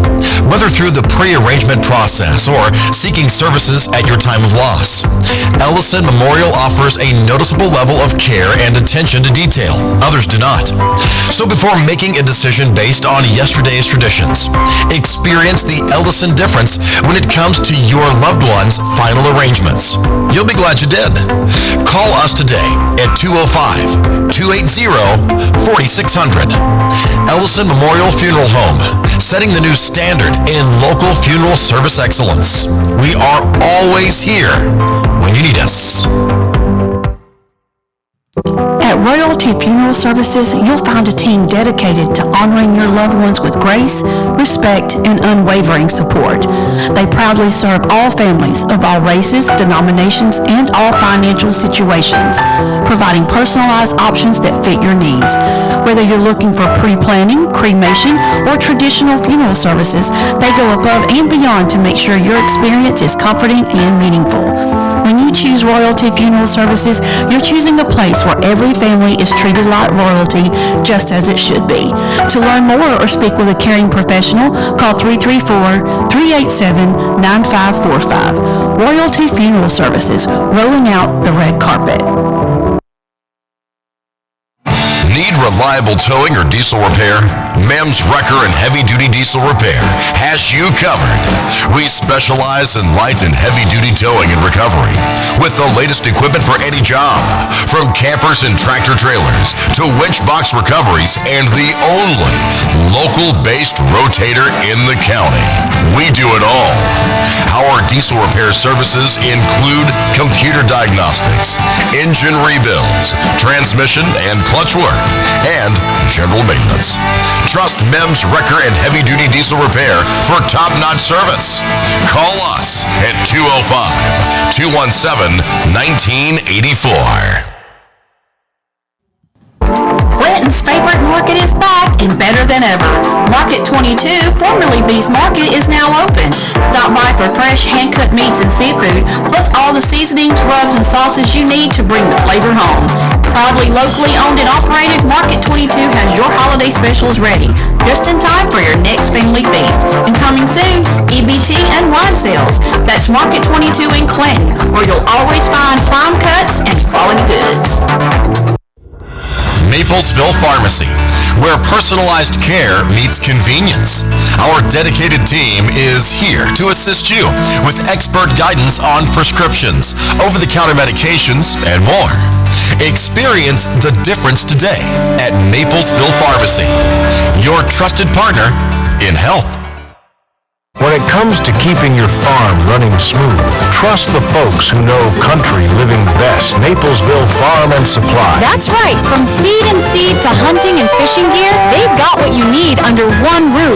Friendly service, quality products, and prices that work just as hard as you do. So, stop by today and let us help you get the job done right. That's Maplesville Farm and Supply, your hometown store for all your farm and family needs. Trust the folks who know country living best.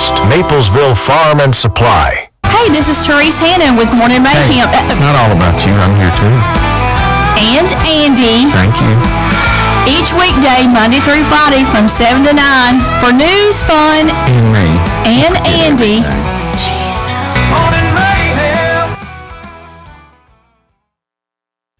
Looking to build, renovate, or simply upgrade your home? Look no further than G&H Home Improvement. We've got it all from top quality GE appliances to the latest hardware essentials. Whether you're outfitting a kitchen, tackling repairs, or building from the ground up, G&H has everything you need to make your house as a home. Stop by today and let our friendly, knowledgeable team help you find exactly what you're looking for. Call us at 334-366-2191. Experience the charm of Maplesville. From friendly faces to family-friendly events, scenic parks, and local shops, our town is where community and tradition thrive. Visit Maplesville today, where you're always welcome.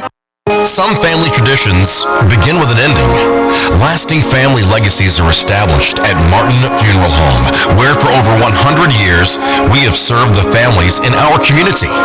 Bobby, Donnie, Norma, and our family at Martin Funeral Home would like to express our sincere gratitude for allowing us to serve your family. Every life story deserves the perfect setting. We are here to make that happen for you and your loved one. We offer traditional funeral home services, and we are now excited to be the home of the first crematory in Clinton, Alabama. Our goal is to serve our families no matter what their needs are. Martin Funeral Home, serving Chilton County since 1921. Please give us a call at 205-755-3550. If you're looking to sell your timber or land, Harrison & Sons Logging and Harrison Forestry are here to help. They specialize in buying timberland and standing timber, offering fair prices and professional service. Harrison & Sons Logging will provide you with a competitive offer. Call 334-366-2785 today to speak with a knowledgeable representative. Trust Harrison & Sons Logging to get the job done right. Need dependable septic and sewer services? Black Belt Sewer, proudly serving all of Chilton County, offers septic tank pumping, inspections, replacements, field line installation, and more. MHS alumni owned and rooted in the Black Belt family. We're proud to serve the community we call home. Trust local. Trust Black Belt Sewer. Call us today. Hi folks, this is Cliff Ward over at Ball Ford. If you're in the market for a new or pre-owned vehicle, I'd love to help you find the one that fits your life and your budget. Whether you need a dependable truck, a family SUV, or something sporty and fun, I'm here to make the process easy and stress-free. Give me a call at 205-299-2265 or come see me at Ball Ford. I'll make sure you drive off in something you feel great about. Again, this is Cliff Ward, and I look forward to helping you with your next ride. Bring your family and teammates to Martina's Grill, the hometown spot for good food and good company. Martina serves up classic comfort food, burgers, sandwiches, salads, and more in a friendly, casual setting. It's the perfect place to gather after a big win. Call 334-518-9592. That's 334-518-9592. And support the businesses that support our Maplesville Red Devils. Martina's Grill and the Maplesville Red Devils, a winning combination. And welcome back to Maplesville. It's halftime. Hope you've enjoyed hearing from our sponsors, and we do thank them so much. Again, we'd like to thank the town of Maplesville, G&H Home Improvement, Martina's Grill, Maplesville Pharmacy, Black Belt Sewer, Valley Grand Mexican Restaurant, Ratified Farms, Market 22, 36750 Boutique, Harrison & Sons Logging, Royalty Funeral Home, Shelby Concrete, Chilton Mobile Home Supply, and Home Lifters for making tonight's broadcast possible. Wesley Holsamack joins us in the press box now, along with Van Clements. Guys, Wesley, we'll go to you first. You've been keeping the numbers offensively for Maplesville on the sideline. It would seem that there's a tremendous amount of balance right now. Give us those numbers and some individual stats as well. Starting with Jediah Works, he has 9 carries for 62 yards and 1 touchdown. Nehemiah has 8 carries for 49 yards, 2 touchdowns. And then Pierce Yergin also has 2 touchdowns on the ground with 60 yards. We have seen Pierce struggle early his first 2 passes, but he's settled down nicely. I think he's completed 4 or 5 out of his last 6. 5 out of his last 6. What are his numbers through the air? He's 5 for 9 through the air, 119 yards. So ultimately, that's 161 yards rushing, 119 yards passing. It's very balanced. It just means that, from my perspective, Southern Choctaw has not been able to key in on anything. They've had a couple of nice stops for individual defensive plays, but by and large, Maplesville's had their way with them. And if you flip it, the Choctaw offense only has 2 first downs through the first 2 quarters. So even on that side of the ball, they've really struggled to move the ball. Van, from your perspective, what have we seen from Maplesville? Just a dominating performance. It started on offense, taking the ball because they weren't real sure about the Indians' offense. So they score on the first play with Pierce, probably something they saw in film study, and were ready for it. They got the look they were wanting, so they called that play, and then come out on defense and had just dominated from the start. You got 2 turnovers, you got the block punt, you got the muff kick. They got points off both of those short fields, so the execution's there. They've played clean football. I don't think both teams have played clean football. There's been 0 penalties in the first half, so if you're a Maplesville fan, you love to see that cleaned up, especially after last week with the personal fouls and the mental errors that led to penalties there. So it's good to see that that's cleaned up. So overall, Maplesville's played a really solid first half, 35-0, and they're going to come out, and I think they're looking to get 2, maybe 3 more scores up on the board before they can kind of relax and cruise into the semis. And at this point, you're leading 35-0. Is that 10th shutout something in the back of your mind that you really want to push for? Oh, no doubt. I mean, if you play defense in there, which most everybody does, that's all we're talking about. That zero's coming. It's coming tonight, one way or the other, and it puts pressure on those guys that are going to come in. The 2s and 3s that are going to come in, but they take just as much pride in it because they have just as much hand in it as anybody Monday through Thursday because they prepare this defense on the scout team. So they take pride in that zero as well. So that's something that's lurking. It's probably not at the forefront right now, but when we get down into the fourth quarter and the clock starts ticking away, that definitely comes to the forefront. That's something that's just not only is it a pride thing, but it's a motivational thing. And if you're an opposing team and you look at that, you're like, my gosh, how in the world are we going to score on these guys? Nobody has. That's right. And so it works a mental aspect of it too. So it's very important, for one, for a pride thing, but two, just for a mental state of who you're going to play next. When you think about it, there has been no 1A team score on Maplesville this year. It's 3A, 2A, and 5A that have been able to score, and the 2A only scored 1. Mm-hmm. Well, the 2A and the 3A only scored 1. Right. And then there was 2 touchdowns scored by Hopeville. So it's a 20. They've given up 27 points. Now let's go back to Wesley because I think we saw a little bit different version of Brad Abbott going in at the half in your conversation with him. It was a confident Coach Abbott. I think he may have been concerned about how they were going to respond. Maybe not a great Tuesday practice, but they cleaned it up the rest of the week. He seemed legitimately happy about the way both sides of the ball played. Is that what you thought? Yeah, I would say just watching the coaches at the start of the game, I thought there was an emphasis on how they started, and that was really important because compared to last week, it was a slow first quarter. I mean, everybody knows that, but tonight it was completely different. They came out and they were the team that was ready to play. So, I don't know, have you been able to get a sense from the Southern Choctaw players about their morale at this point? It seemed like they looked like a beaten bunch there toward the end of the second half. What's your perspective? Well, I was starting to see a little bit of frustration as the first quarter winded down because they can't run the ball. They've had a couple plays where they've broke loose, but ultimately they've been stuff for a lot of negative plays, so I think it really started to pile up, especially with those turnovers. Like Van said, you can't turn the ball over against a team like this. You will lose. So, Van, any final thoughts before we take our final break of the half? Just piggyback off what Wesley said, I think Maplesville definitely was the more prepared team. Came out ready to go, hitting on all cylinders, all 3 aspects of the game, offense, defense, and special teams. So look for them to come out there.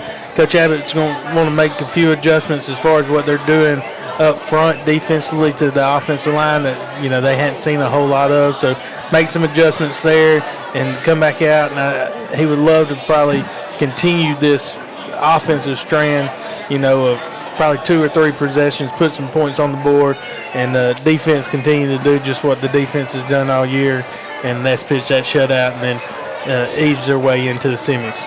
Before we take a break, let's give a shout-out to the 20 states, maybe more than that. We're trying to get a grasp on that. At least 20 states listening in right now. California, Arizona, Texas, Louisiana, Mississippi, Arkansas, Kansas, Alabama, of course, Florida, Georgia, Tennessee, Virginia, Delaware, all the way up the East Coast, Kentucky. just an unbelievable number of states listening in this evening. Canada, Winnipeg, Canada, listening in this evening, as well as the Bahamas. That is not lost on us, folks. We thank you so much for allowing us to bring Piper Peach Radio's broadcast to you, and thank you for finding the value in it. We appreciate that so much. When we come back to second half, you're listening to the third round of the Class 1A High School Football Playoffs live on Piper Peach Radio. It's 35-0 Maplesville at the half over Southern Choctaw. Royalty Funeral Services, located in Maplesville, Alabama, rolling out the red carpet, serving all races, religions, ethnic backgrounds from all areas. We believe that every family deserves to be treated with royalty. We focus on the families we serve, giving them a more affordable option. We offer pre-need, pre-arrangements, headstones, traditional and non-traditional services with guaranteed pricing. You have a choice. Call on Royalty Funeral Services at 334-387-9545. We're located at 6350 U.S. Highway 82 in Maplesville. Please visit our website at www.royaltyfunerals.com. Royalty Funeral Services, where every family is treated with royalty.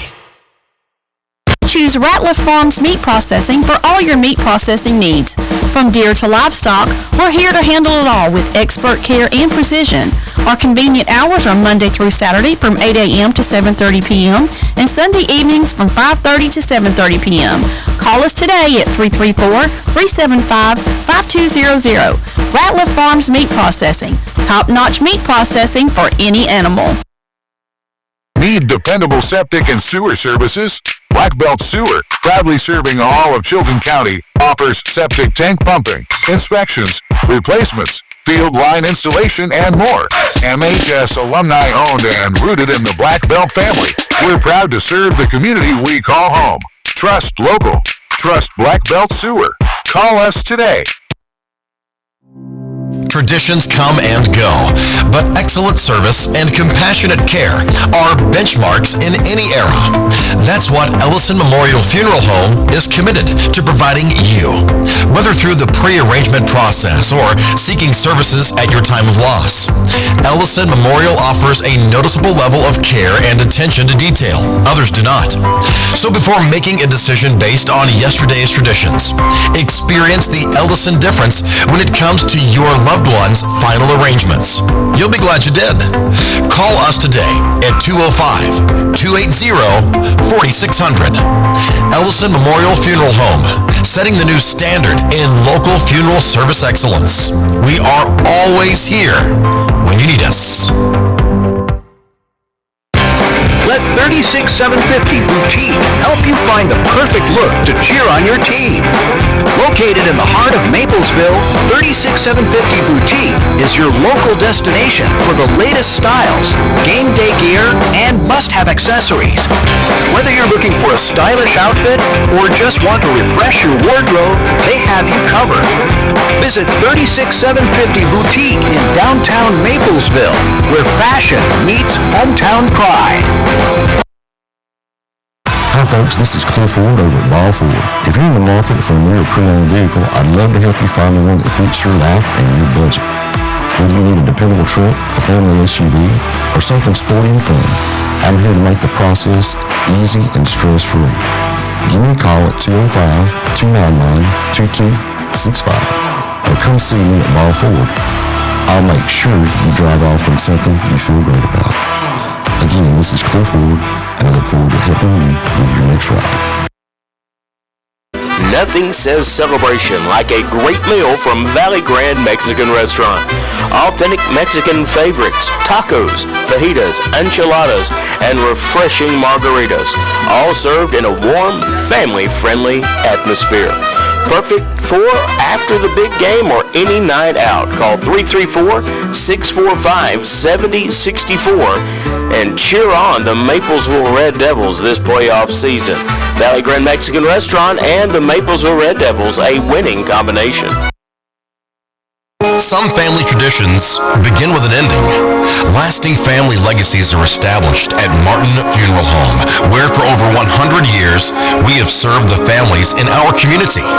Bobby, Donnie, Norma, and our family at Martin Funeral Home would like to express our sincere gratitude for allowing us to serve your family.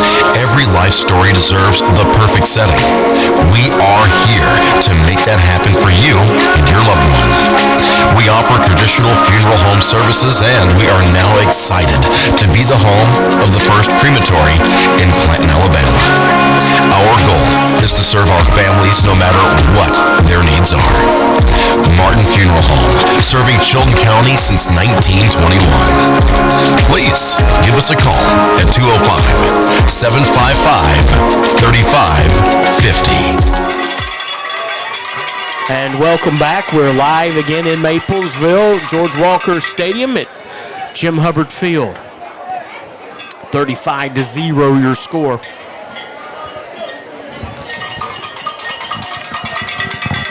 Brendan Harrison getting set to kick off.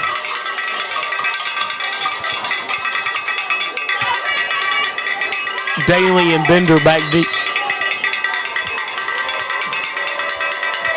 Maplesville kicks off from the north end zone. There's a kick coming down to the 30-yard line. Number 18, Tristan Gaines has it.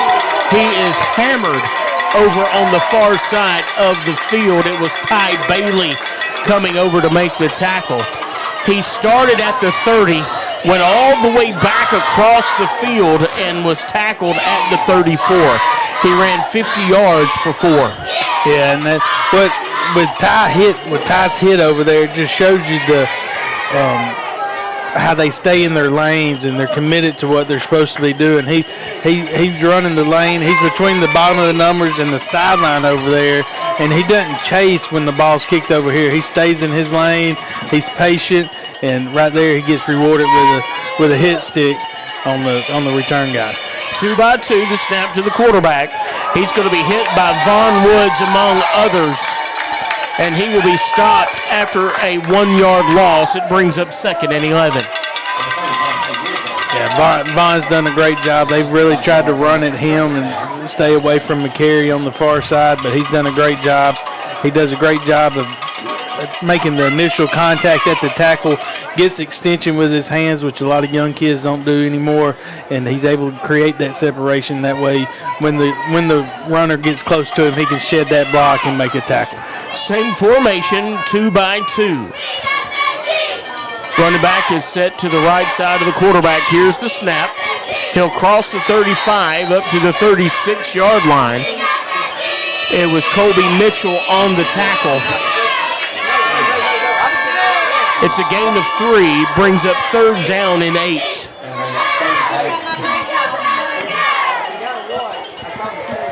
And Mitchell does a good job of coming in from his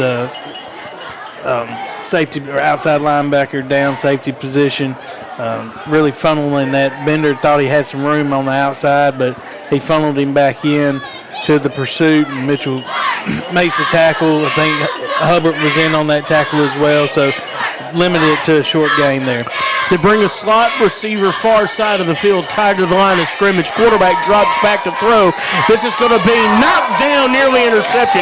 There were 3 Red Devils and no Indians there, but could not come away with the interception. Ty Bailey was there. Cade Smith was there. I believe it was Drayden Brown, maybe over on the far. No, Nehemiah McCary was there. It brings up 4th down and 8, and they're going to drop back into punt formation. And Van, I don't think that a fake punt works against the Red Devils here either way. Eli Hubbard drops back, standing on his 35-yard line.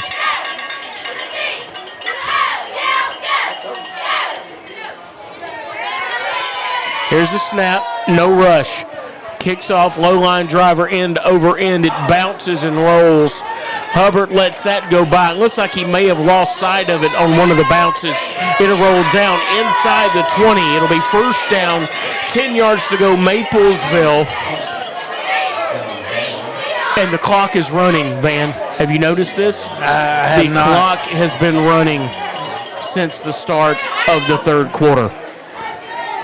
So first down, 10 yards to go from the 18-yard line. Nehemiah McCary, the running back, to the left of Pierce Jurgen. Two receivers near side. That's Rencher on the outside and Hubbard in the slot. Now there's a shift. Mitchell and Abbott come over a heavy formation set to the near side of the formation. Here's a handoff to McCary. Well blocked, hole up the middle. Runs over a defender, spins away from another, crosses the 30, goes down at the 34-yard line. It's a gain of 16. First down, Red Devils. Yeah, we see them. That's one of those adjustments that they've made at halftime. They come back, they shift, get numbers on one side. They run the power with McCary. They get great down blocks. Rapper was able to clear the center and get up on his linebacker, and then McCary took care of the rest. McCary now lined up to the right of Jurgen. The Red Devils move left to right as you listen at home. Two receivers set to the far side. Here's the snap. Jurgen looks. Quick throw into the flat. Caught by Eli Hubbard. Out of bounds. Actually, maybe not out of bounds. He'll stay in bounds. The pass is complete for a gain of 3 on the play. Second down and 7. Scrimmage from the 38. And just one of those all hitches right there. Good, just a timing route. Pierce kind of had to drop his arm angle a little bit because the defensive end got his hands up, but good job of recognizing that. Throws the ball that Hubbard was able to catch, and they get positive play on first down. Works is the running back. Eli Hubbard in motion. Now he sets up off the right tackle's hind end. Handoff to Works. He's hitting the backfield. He'll be stymied at the line of scrimmage, and it will be third down and 7. Big defensive end and that outstanding linebacker for Southern Choctaw. DeMarco Johnson and number 56, Dalen Coker, come up to make the stop. Third down and 7 for Maplesville. Drayden Brown is the receiver near side. Ty Bailey goes far side. Colby Mitchell, the H-back. Aiden Abbott, the tight end, attached to the line on the near side of the field. Here's the snap. Jurgen looking. He's got pressure coming. He dodges it. Defense coming up. He's looking for some help. He gets a block. He gets outside a defender, and he goes out of bounds after a short gain of about 1 over on the far sideline. It'll bring up fourth down and call it, let's say he didn't get anything, fourth down and 7 from the 38-yard line. And Eli Hubbard comes on the first punt of the ball game for the Red Devils. 5 minutes, 40 seconds to go in the ball game. Dollar Bill Lawson, if you're listening tonight, thank you for joining us and helping get the third round playoff night kicked off well for the Maplesville fans. We do appreciate you so much. Back deep as Brody Bedford. Here's the punt by Eli Hubbard. Bounces at the 31, rolls inside the 30, down at the 28-yard line. Maplesville's Arlington Rhodes. That's Rowdy comes down to make that play. And for the second time in the quarter, the Indians step to the line of scrimmage, their second possession of the third quarter. And the clock continues to run. We're down to 4 minutes and 45 seconds. Scotty Puckett listening in from Tennessee. Thank you, Scotty. Hope everything is well tonight in the Volunteer State. Moving right to left now. First down, 10 yards to go for the Indians at their 28. Here's a handoff up the middle. He's got room, well blocked this time. It shuts down as he crosses the 30. Eli Hubbard, Von Woods there to knock down the running back. That's number 2, Chris Bush. It's a gain of 3 on the play. Call it 2. Second down and there you go. You got the marker right now. It's a gain of 3 on the play, almost 4. Brings up second down. We'll call it a long 6. They've gone away from the four-man formation. It's a tight trip formation near side. Here's the snap. They're going to hand off. That's not going to go well. The ball is on the ground. There's a fumble. No. He was called down. Aiden Abbott had picked one up, and he was getting ready to head to the house. Nehemiah McCary is there to dump him in the backfield. It's a 3-yard loss. Brings up 3rd down and 9. Yeah, they're running away from McCary, but that time he was able to split the tackle and guard, get some penetration, and get to Bush before he really got going and bring him down. Bunch formation this time. They flip the formation just opposite. Quarterback drops back to throw. Pressure coming. Throw over the middle. Intercepted by Cade Smith. Intercepted by Cade Smith. Looking for Weber on the right side. Brought down finally at the 20-yard line. He tapped it to himself. Hauls it in. First turnover of the ball game. That's Cade Smith giving the Red Devils first down, 10 yards to go at the Indian 20. Yeah, just a great job there. They're trying to run a crossing route. He doesn't chase anything. He drops back in his coverage, plays with his eyes, and that time he high points the ball and gets rewarded for the interception and with a good return there to set him up deep inside the red zone. Jediah Works will be the running back. Jake Carley is in at H-back now. Devarian Clark and Ethan Richer are spread wide to the left. Aiden Abbott, the tight end, tight on the left tackle. We've got timeout taken by Maplesville. They want to talk this one over before the play clock run out. Savan, we've seen Maplesville now with a takeaway, setting themselves up deep inside Southern Choctaw territory. It's 35-0. The nail has long been since put in this coffin. They'd like to get one more with the starters before wholesale substitutions. Yeah, for sure. I think they would. That just, they've started subbing a little bit offensively, skill-wise, but they want to get one more. They want to be able to show that their adjustments that they've made at halftime, that they can execute those. After the punt, you saw the offensive line coach talking with some offensive linemen that weren't on defense, talking about how we need to execute a little bit. Eyes need to be up, need to see what's coming when they're blitzing, because the Indians are starting to bring some pressure. They're desperate, so they're starting to just send the house. So you got to play with your eyes up and make sure you get good down blocks. And if you're pulling, play with your eyes as you're pulling and seeing who you're going to pick up. So I think that Coach Abbott would like to see that execution and put one more on, maybe two, and then kind of coast it in. In the pistol formation now, Jediah Works the back behind Jurgen. Carley is the H-back set to the right side of the formation. Abbott's your tight end left side. Two receivers in the formation far side. Carley comes in motion right to left. Here's the handoff to Works. Goes up the middle, breaks a tackle. Defender still has him by the leg. He'll cross over the 20 down to the, we'll call it the 16-yard line. A gain of 4 on the play. Going to give it, there you go, moving that back. The spot of the ball and the marker were off, but it is 2nd down and 6 from the 16. Same formation now. Carley, the H-back, set near side. Here's the snap. Handed off to Works, room up the middle. Big hit right in the middle of the field. He crosses inside the 10-yard line down to about the 6. It'll be a first down and goal to go for the Red Devils.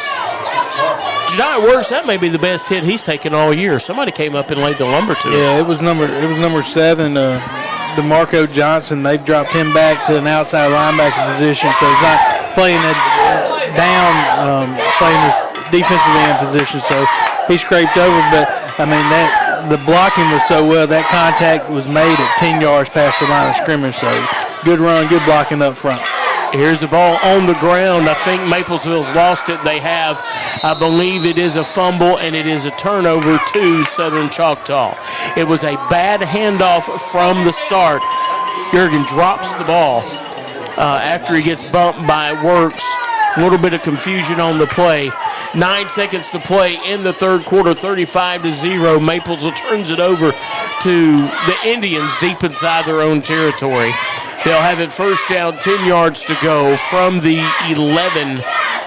Yep. Well, check that. Inside the 10, they're at the 9. It's the 9-yard line. 9-yard line's where the spot of the ball is. First and 10, 9 seconds to play in the third quarter.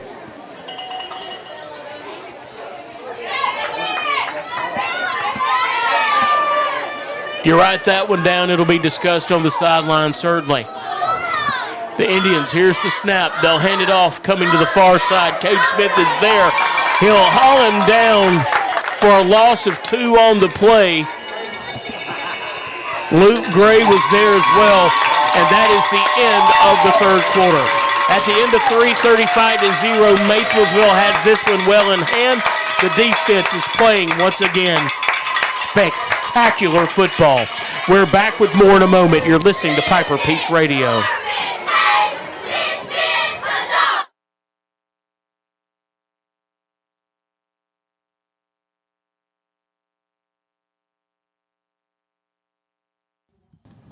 Clinton's favorite market is back and better than ever.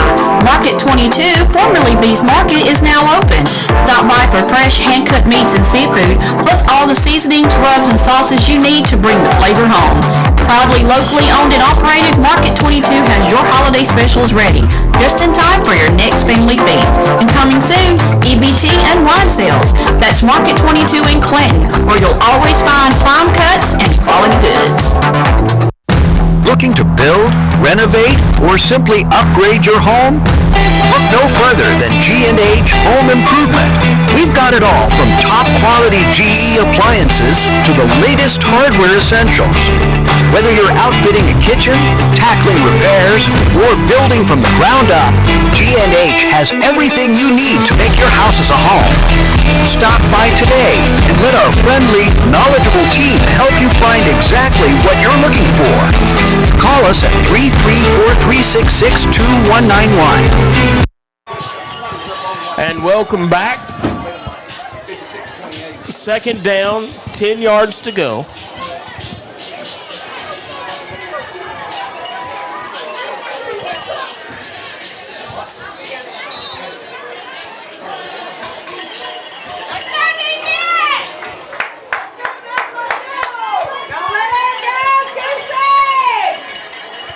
Richards, the quarterback near side. Drayden Brown, far side. Ty Bailey is the safety in the middle of the field. Running back comes in motion out of the backfield near side. Ball's on the ground. Quarterback picks it up. He's running for his life, looking down the field. He'll throw it. Intercepted by Luke Gray. Luke Gray with an interception. Taking it to the house. Touchdown. Pick 6. Red Devils.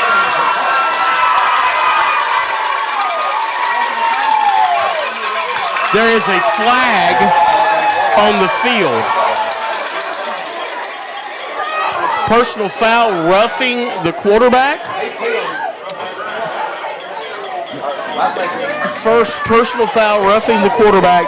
Take the points and the pick 6 away. All-time great bailout there. Yeah, and what it was Mike G. And you get the big body moving, you can't slow down there. And he did hit the quarterback afterwards. It wasn't intentional.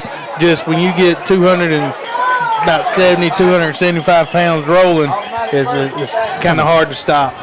But like you said, it is. That's a no call. I mean, if you can't play football, what's the point of getting out there? If it was malicious and well after the play, but it was in the motion of the play. His pressure was affecting the throw. Anyway, so there you go. I'm going to get away from that. Not going to harp on that. It's 35-0. 11:27 to play in the ball game. Indians with the first down courtesy. Here's a flea flicker. Pitch to the quarterback. Quarterback throwing it up for grabs. Intercepted! Intercepted Drayden Brown. He comes away with, I believe, his 4th of the year. And it's Maplesville football. Not a pick six, but still a pick. First down, 10 yards to go. Red Devils from the Indians' 44-yard line. Yeah, great job by Brown there. They halfback pass. He does a great job of staying in coverage. And when the ball gets there, he high points it. And he doesn't catch it the first time, but he catches it on the second time. And that just goes to show you that the ball never lies. Receiver comes in motion. They'll hand it off to Clark. Clark's gone. Kick it into gear, kid. Take it to the house. No! The big defensive end legs him out. Bumps him out of bounds inside the 10-yard line. DeVarian Clark takes the handoff on the wide receiver end around the jet sweep. And that young man from the Indians took a brilliant angle in pursuit. That's the only reason that play was made. And his length made a difference. He had sprinter speed there. A great defensive stop just to keep it from scoring. Going in now to the bully formation, the wishbone for Maplesville. Here's the snap to Jurgen. Toss to G. Check it. Jediah works. Jediah works. Takes it in around the left side. Touchdown, Red Devils. 8-yard run, Jediah works. Yeah, just a turn and toss, and when you get Mike G and you get Nehemiah McCary out there, not many people want to come and attack those blocks, and there weren't many people that did, and that allowed Works just to walk right in the end zone right there for that touchdown. 41's the number on the scoreboard on the good guys' side, 0 on the visitors. Here's the snap. The kick is up, and it is good. With 9:10 to play in this one, 42-0 the score.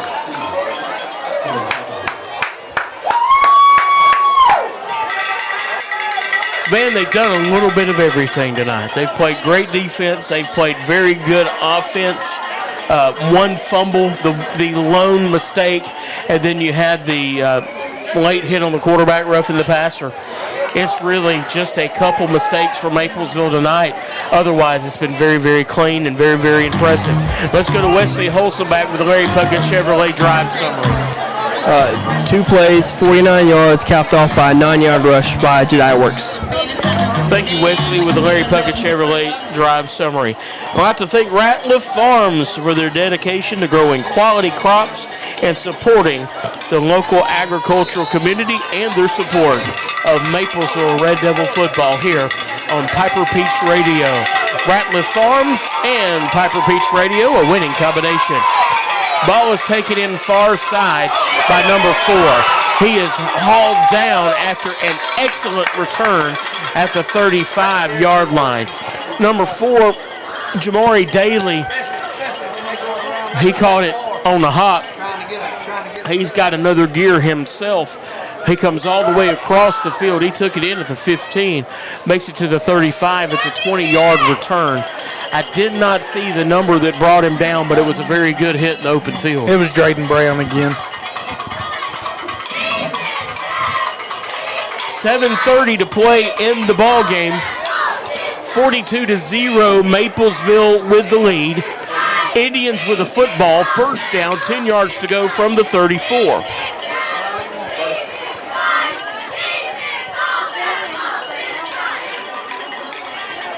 Two receivers set to the far side of the field.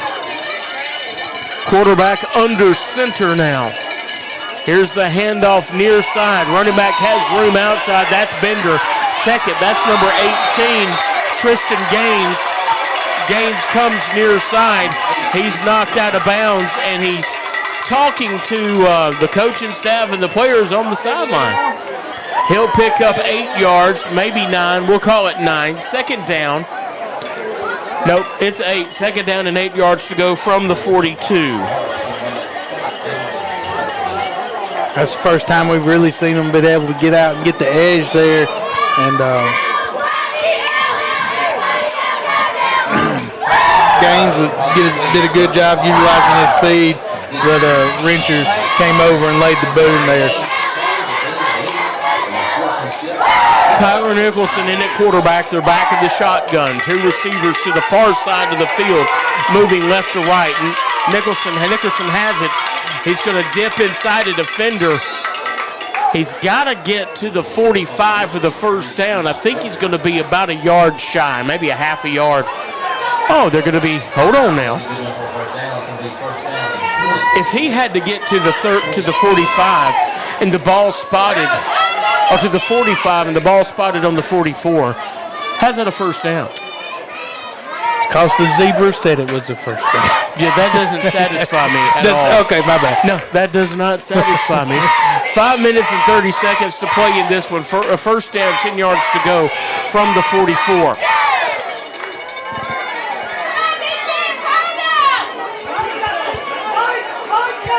Two receivers set far side. Under center, here's the handoff, and the defense says, no thank you. Luke Gray is there to make the tackle.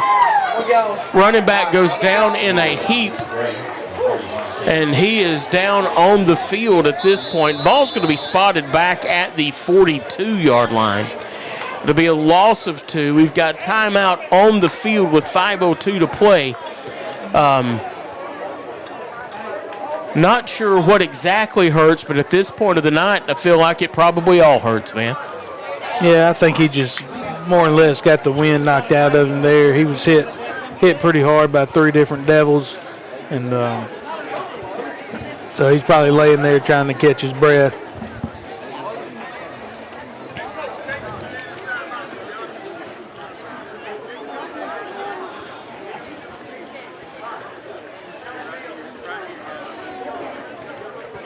He's setting up now. Seated about the 40-yard line. He'll be helped to his feet and helped off the field. Again, just got the breath knocked out of him.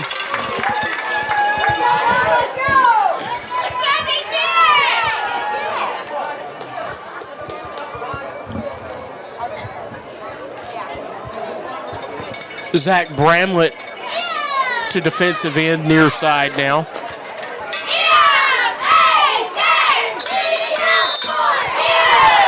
Drayden Brown and Ethan Richard, your defensive backs, your cornerbacks. Ty Bailey now playing deep safety, standing on the 40-yard line. He's about 17 yards off the line of scrimmage. Wide receiver on outside the numbers, far side of the field. They're going to an I formation. Here's a snap, handed to the fullback. He'll hit at the line of scrimmage, and 4 Red Devils bring him down. He goes down awkwardly on his left shoulder. That was Mike G there making the initial contact. It was Chris Bush on the carry. Body language is everything, Van. They teach you that in psychology and sociology. What would you say of the body language right now of a couple of these players from Southern Choctaw? They're tired. They're worn down. They're playing a lot both ways. They've taken a physical beating tonight, and you kind of see it. You know, they're down to backup quarterback here, so it's frustrating when you've had some of the success they've had here the past couple of weeks. There's a pass complete to Bender, far side. Backup quarterback finds it. He'll be run out of bounds. It should be very close to a first down over on that far side. Actually, they're going to say it's 4th down. They're short about 2 yards. Don't know how that young man got that pass off. It was a shot put. It was. So 4th down, 2 yards to go.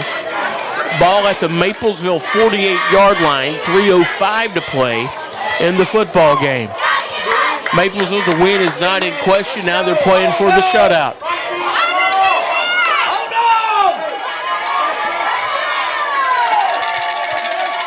Game 13 of the season for Maplesville.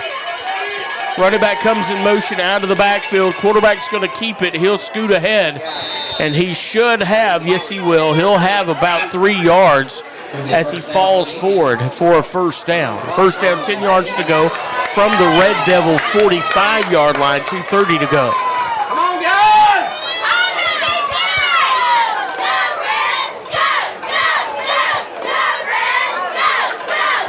Maplesville's defense has spent a lot of time on the field here in the second half. They may be a little tired themselves.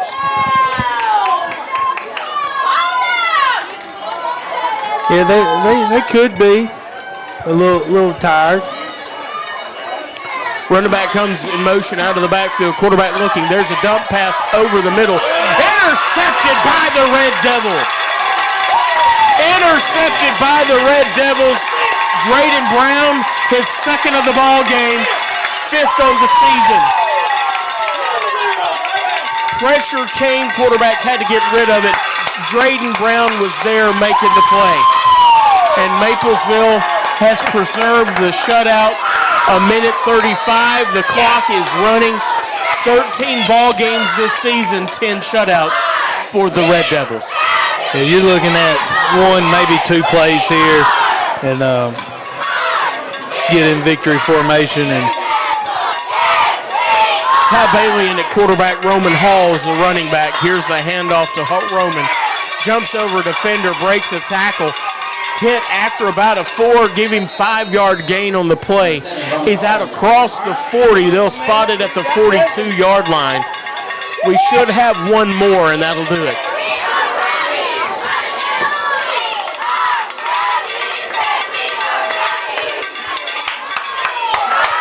Second down and 5. Lining up in victory formation. All we got to have is the kneel down by Ty Bailey. Here's the snap and the kneel down. And that'll do it, Van. The final 30 seconds are going to tick away off the clock. On to the semis. On to the semis.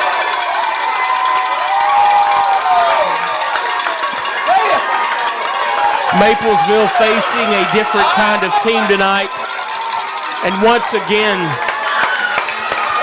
the defense answers the bell. The offense is powerful, leaning in on the run game, mixing in the pass extremely well. And the Red Devils walk away with their 10th shutout. It's 42-0. 42-0 is the final score in Maplesville. I claim it all. just a great overall win there against a good Southern Choctaw team that just couldn't really get any traction offensively, and a lot of that was due to the Maplesville defense who came out and played lights out. Offense clicked on all cylinders, and just a good win to move into the semifinals. Van, we'd like to once again thank our sponsors, including the town of Maplesville, G&H Improvement, Maplesville's Pharmacy, where I need to go by and find some allergy medicine, Martinez Grill, Black Belt Sewer, Valley Grand Mexican Restaurant, Ratliff Farms, dedicated to growing quality crops and supporting our local community, Market 22, 36750 Boutique in downtown Maplesville, Harrison & Sons Logging, Royalty Funeral Home, Shelby Concrete, Chilton Mobile Home Supply, and Home Lifters. Thank you one and all. Folks, we also thank you. We'll get back and we'll wrap this up in just a few moments after Wesley interviews head coach Brad Abbott on the field for the Larry Puckett Chevrolet postgame report. We'll take a quick break, and when we come back after that, we'll wrap this one up with final thoughts. But, Van, while we have just a moment, again, we'd like to just thank all the people from around the country that were dialed in. We don't take for granted that there are hundreds and hundreds and hundreds from Chilton County dialed in tonight. We thank you.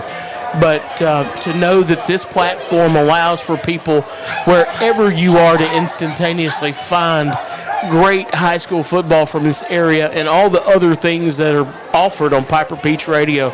It is honoring and humbling that you would join us and engage us. We appreciate the comments on Facebook as well.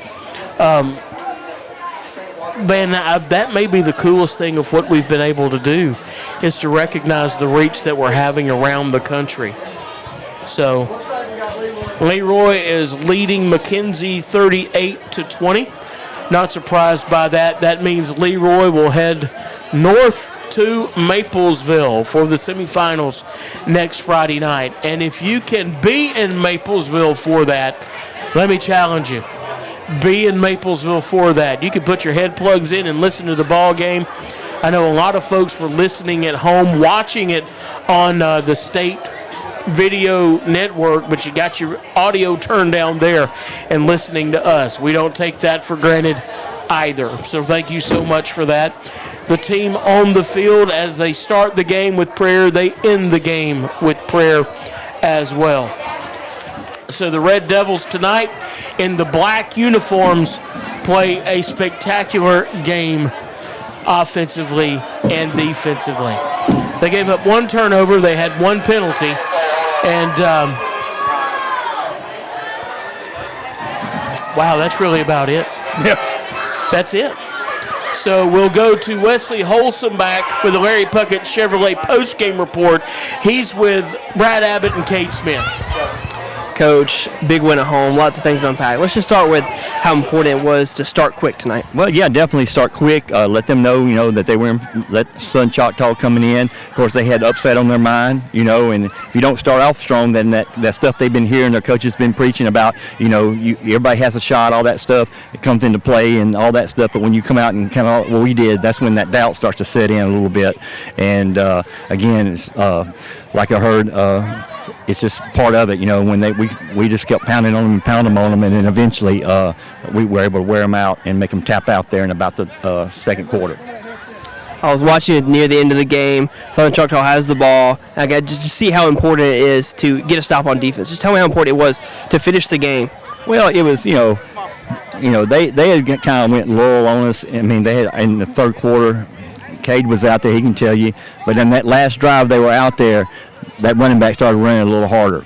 And I knew what they were thinking, that we're going to score. We're going to be the team to break this shutout thing. And so that's why we were coaching them up so hard because, if you do it during the game, regular play of the game, that's one thing. But, trying to do that still went on the end against this defense that's played a heck of a game. I wasn't going to let them go out and let them score on us tonight. So they did a good job of doing what we did, keeping them out and getting a pick right there to make sure that we kept shutout number 10, I think. Yep, good deal. Yeah, that's what I was wanting.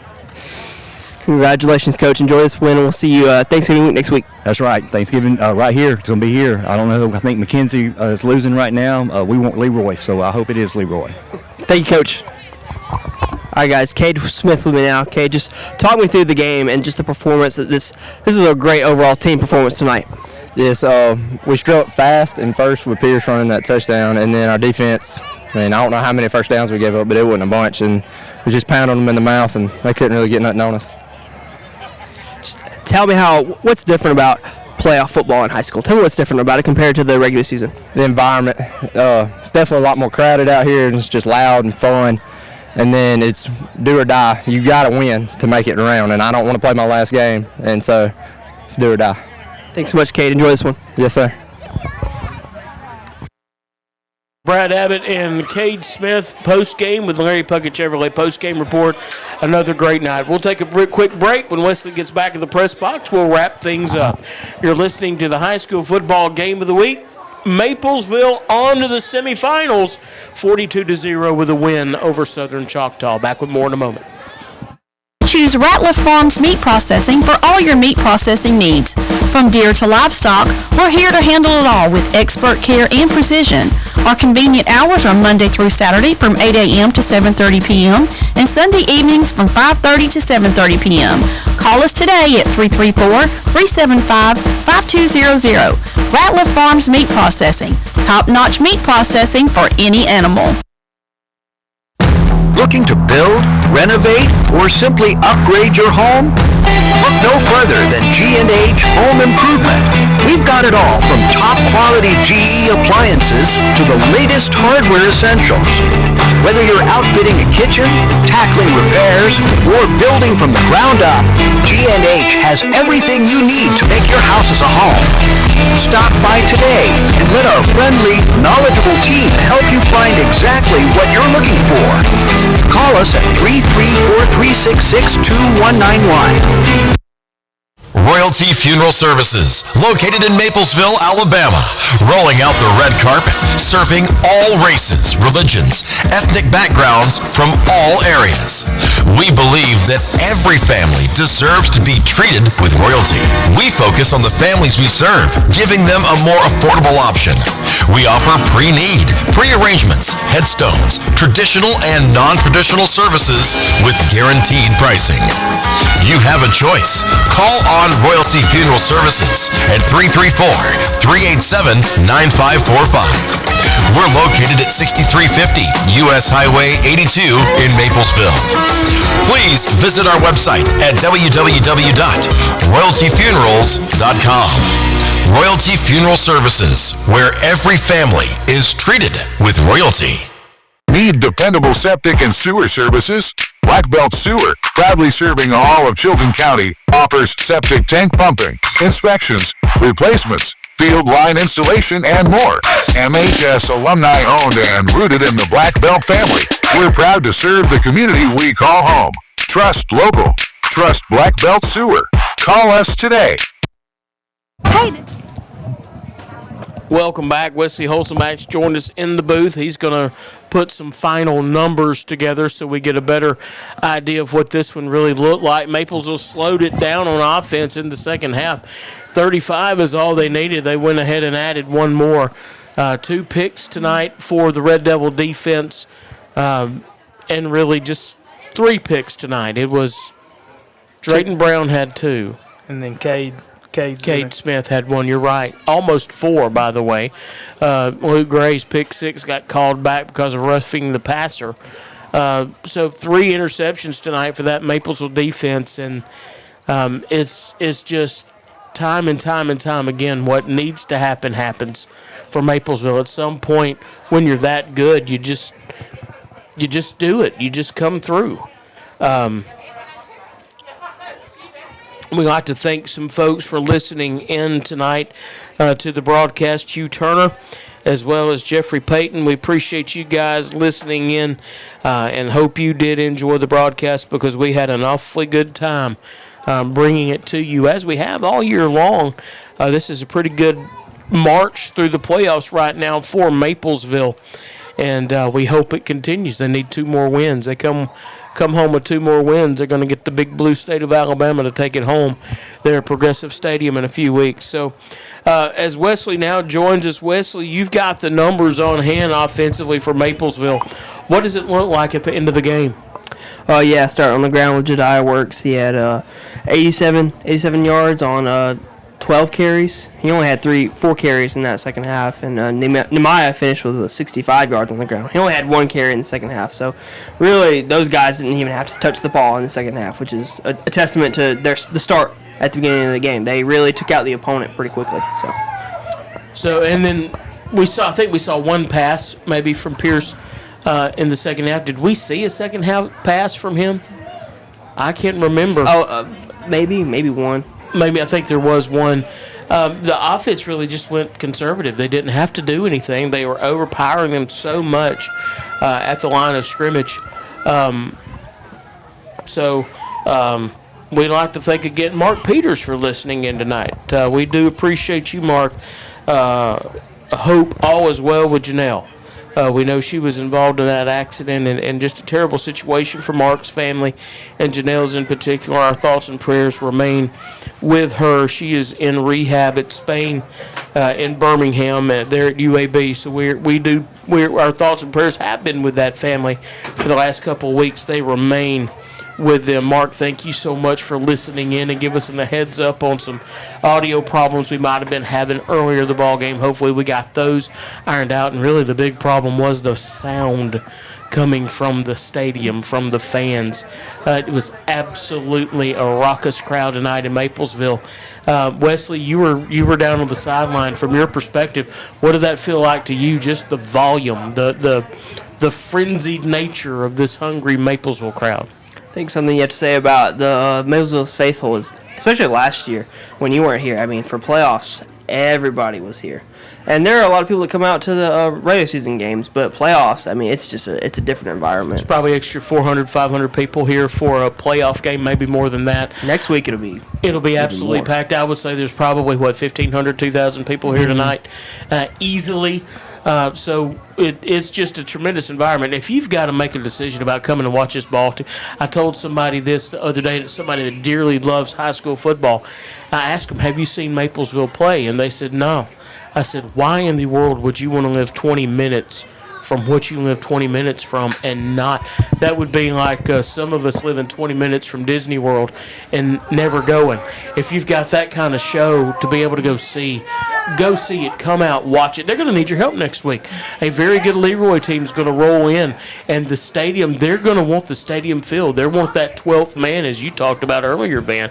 How important is it not just for the Maplesville fans, but anybody that loves high school football in the county to come out next week and support these Red Devils? We know it's Black Friday, and Maplesville's hoping it's Black and Red Friday. Most definitely. They big shout out to them. Worked hard, got the win. They were a little nervous, talking to the coaching staff before the game. They were a little nervous because of the athletic ability that Southern Choctaw had in their backs, their quarterbacks, big tight end Johnson. They weren't real sure how they were going to match up, but it was early, it was shown early on that they matched up just fine, and they dominated the line of scrimmage. Defense played extremely well all night. Offense did what the offense needed to do. It wasn't flashy. But they made the plays they were supposed to make, and they punched their ticket into the semis. 2 13-0 teams going at it next week right here. That is going to be a whale of a matchup for the chance to go to Birmingham and win it all. So when we talk about it, you don't throw it around frivolously, but that's going to be a war next week. Yes, it will be a war next week. Yeah, well, you got two storied programs that will go at it if Leroy's able to finish off McKenzie tonight. Leroy's has a great past, is winning championships in 2A and 1A. Maplesville, we know what Maplesville is, so it's gonna be a phenomenal showdown. Two powerhouses getting here, and it's gonna be like a heavyweight fight. It will be one of the hardest hitting football games that we've seen all year, if not the hardest, because both teams will bring it. The intensity will be here. It's supposed to have some good weather, good football weather next week. So it's going to be a nice showdown. And I'm like you, Jason. If you're within a 30 to 45 minute drive of Jim Hubbard Field at George Walker Stadium, I'd make plans to be here next Friday. Absolutely. Wesley, any final thoughts before we let you get out of here for the evening? Yeah, it's just always a fun time to come out here and work a game with you guys, especially a playoff game. If, like you said, if you haven't been to a game like this, the environment is different when it comes to playoffs. It's really fun to be a part of. And you've done a good job tonight, by the way. Thank you very much. Great questions and great interviews with Coach Abbott and then Kate Smith after the ball game on the Larry Puckett Chevrolet sideline reports. Van, what about you? Final thoughts? Just thankful for the opportunity. Appreciate Baden and Piper Peach giving us this opportunity to cover these games. Going into next week, you start to think about things you're thankful for. I'm thankful for my family, my girls that are really excited to have a week off. I know we are recharge our batteries and go into the last 3.5 weeks before we get another good break from school, and so going to sit back, relax, spend some time with some family this week, and look forward to coming back next Friday for a good showdown. And I'm really pumped about the classic country that Piper Peach is going to be playing after we finish our broadcast here tonight. Well, I'm interested to see what Baden calls classic country. Baden, any final thoughts from you?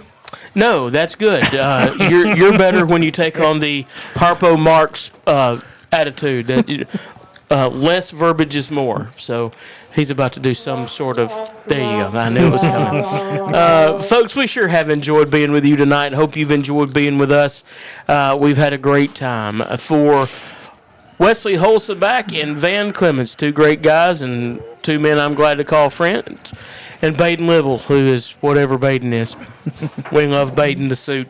I'm Jason Green. Our time is up. We thank you for yours, everybody. 42-0 final score. Maplesville wins on to the semifinals. God bless you, and God bless America.